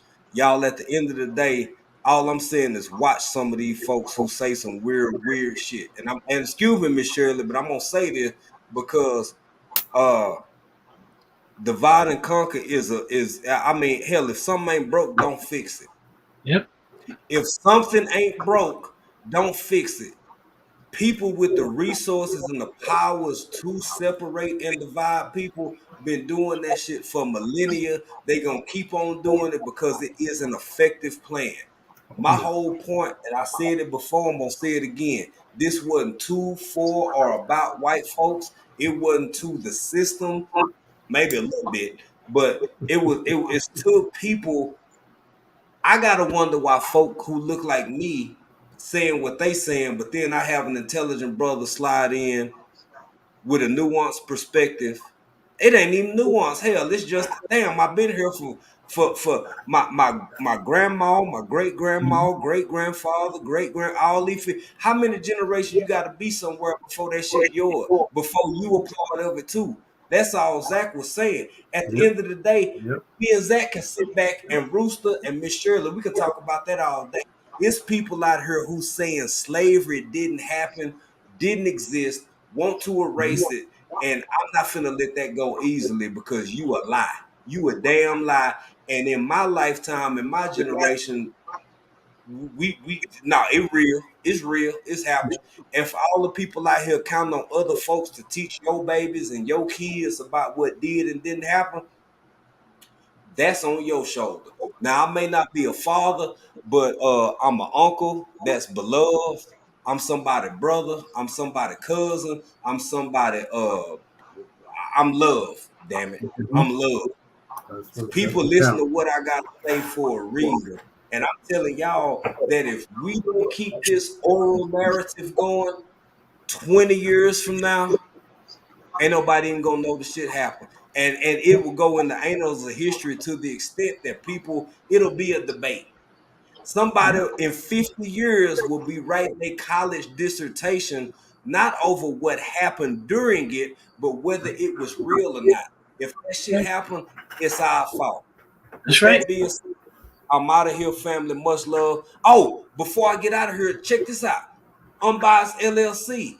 Everybody slide over there. Everybody, it's an African Dreaming raid. It's a whole raid over the Unbiased LLC. Tell her we here, we coming in. Tell her African Dreaming sent you. It ain't nothing but love. And when you get over there, I put a whole bunch of purple hearts in that joint because that's my sister's favorite color, just like my wife.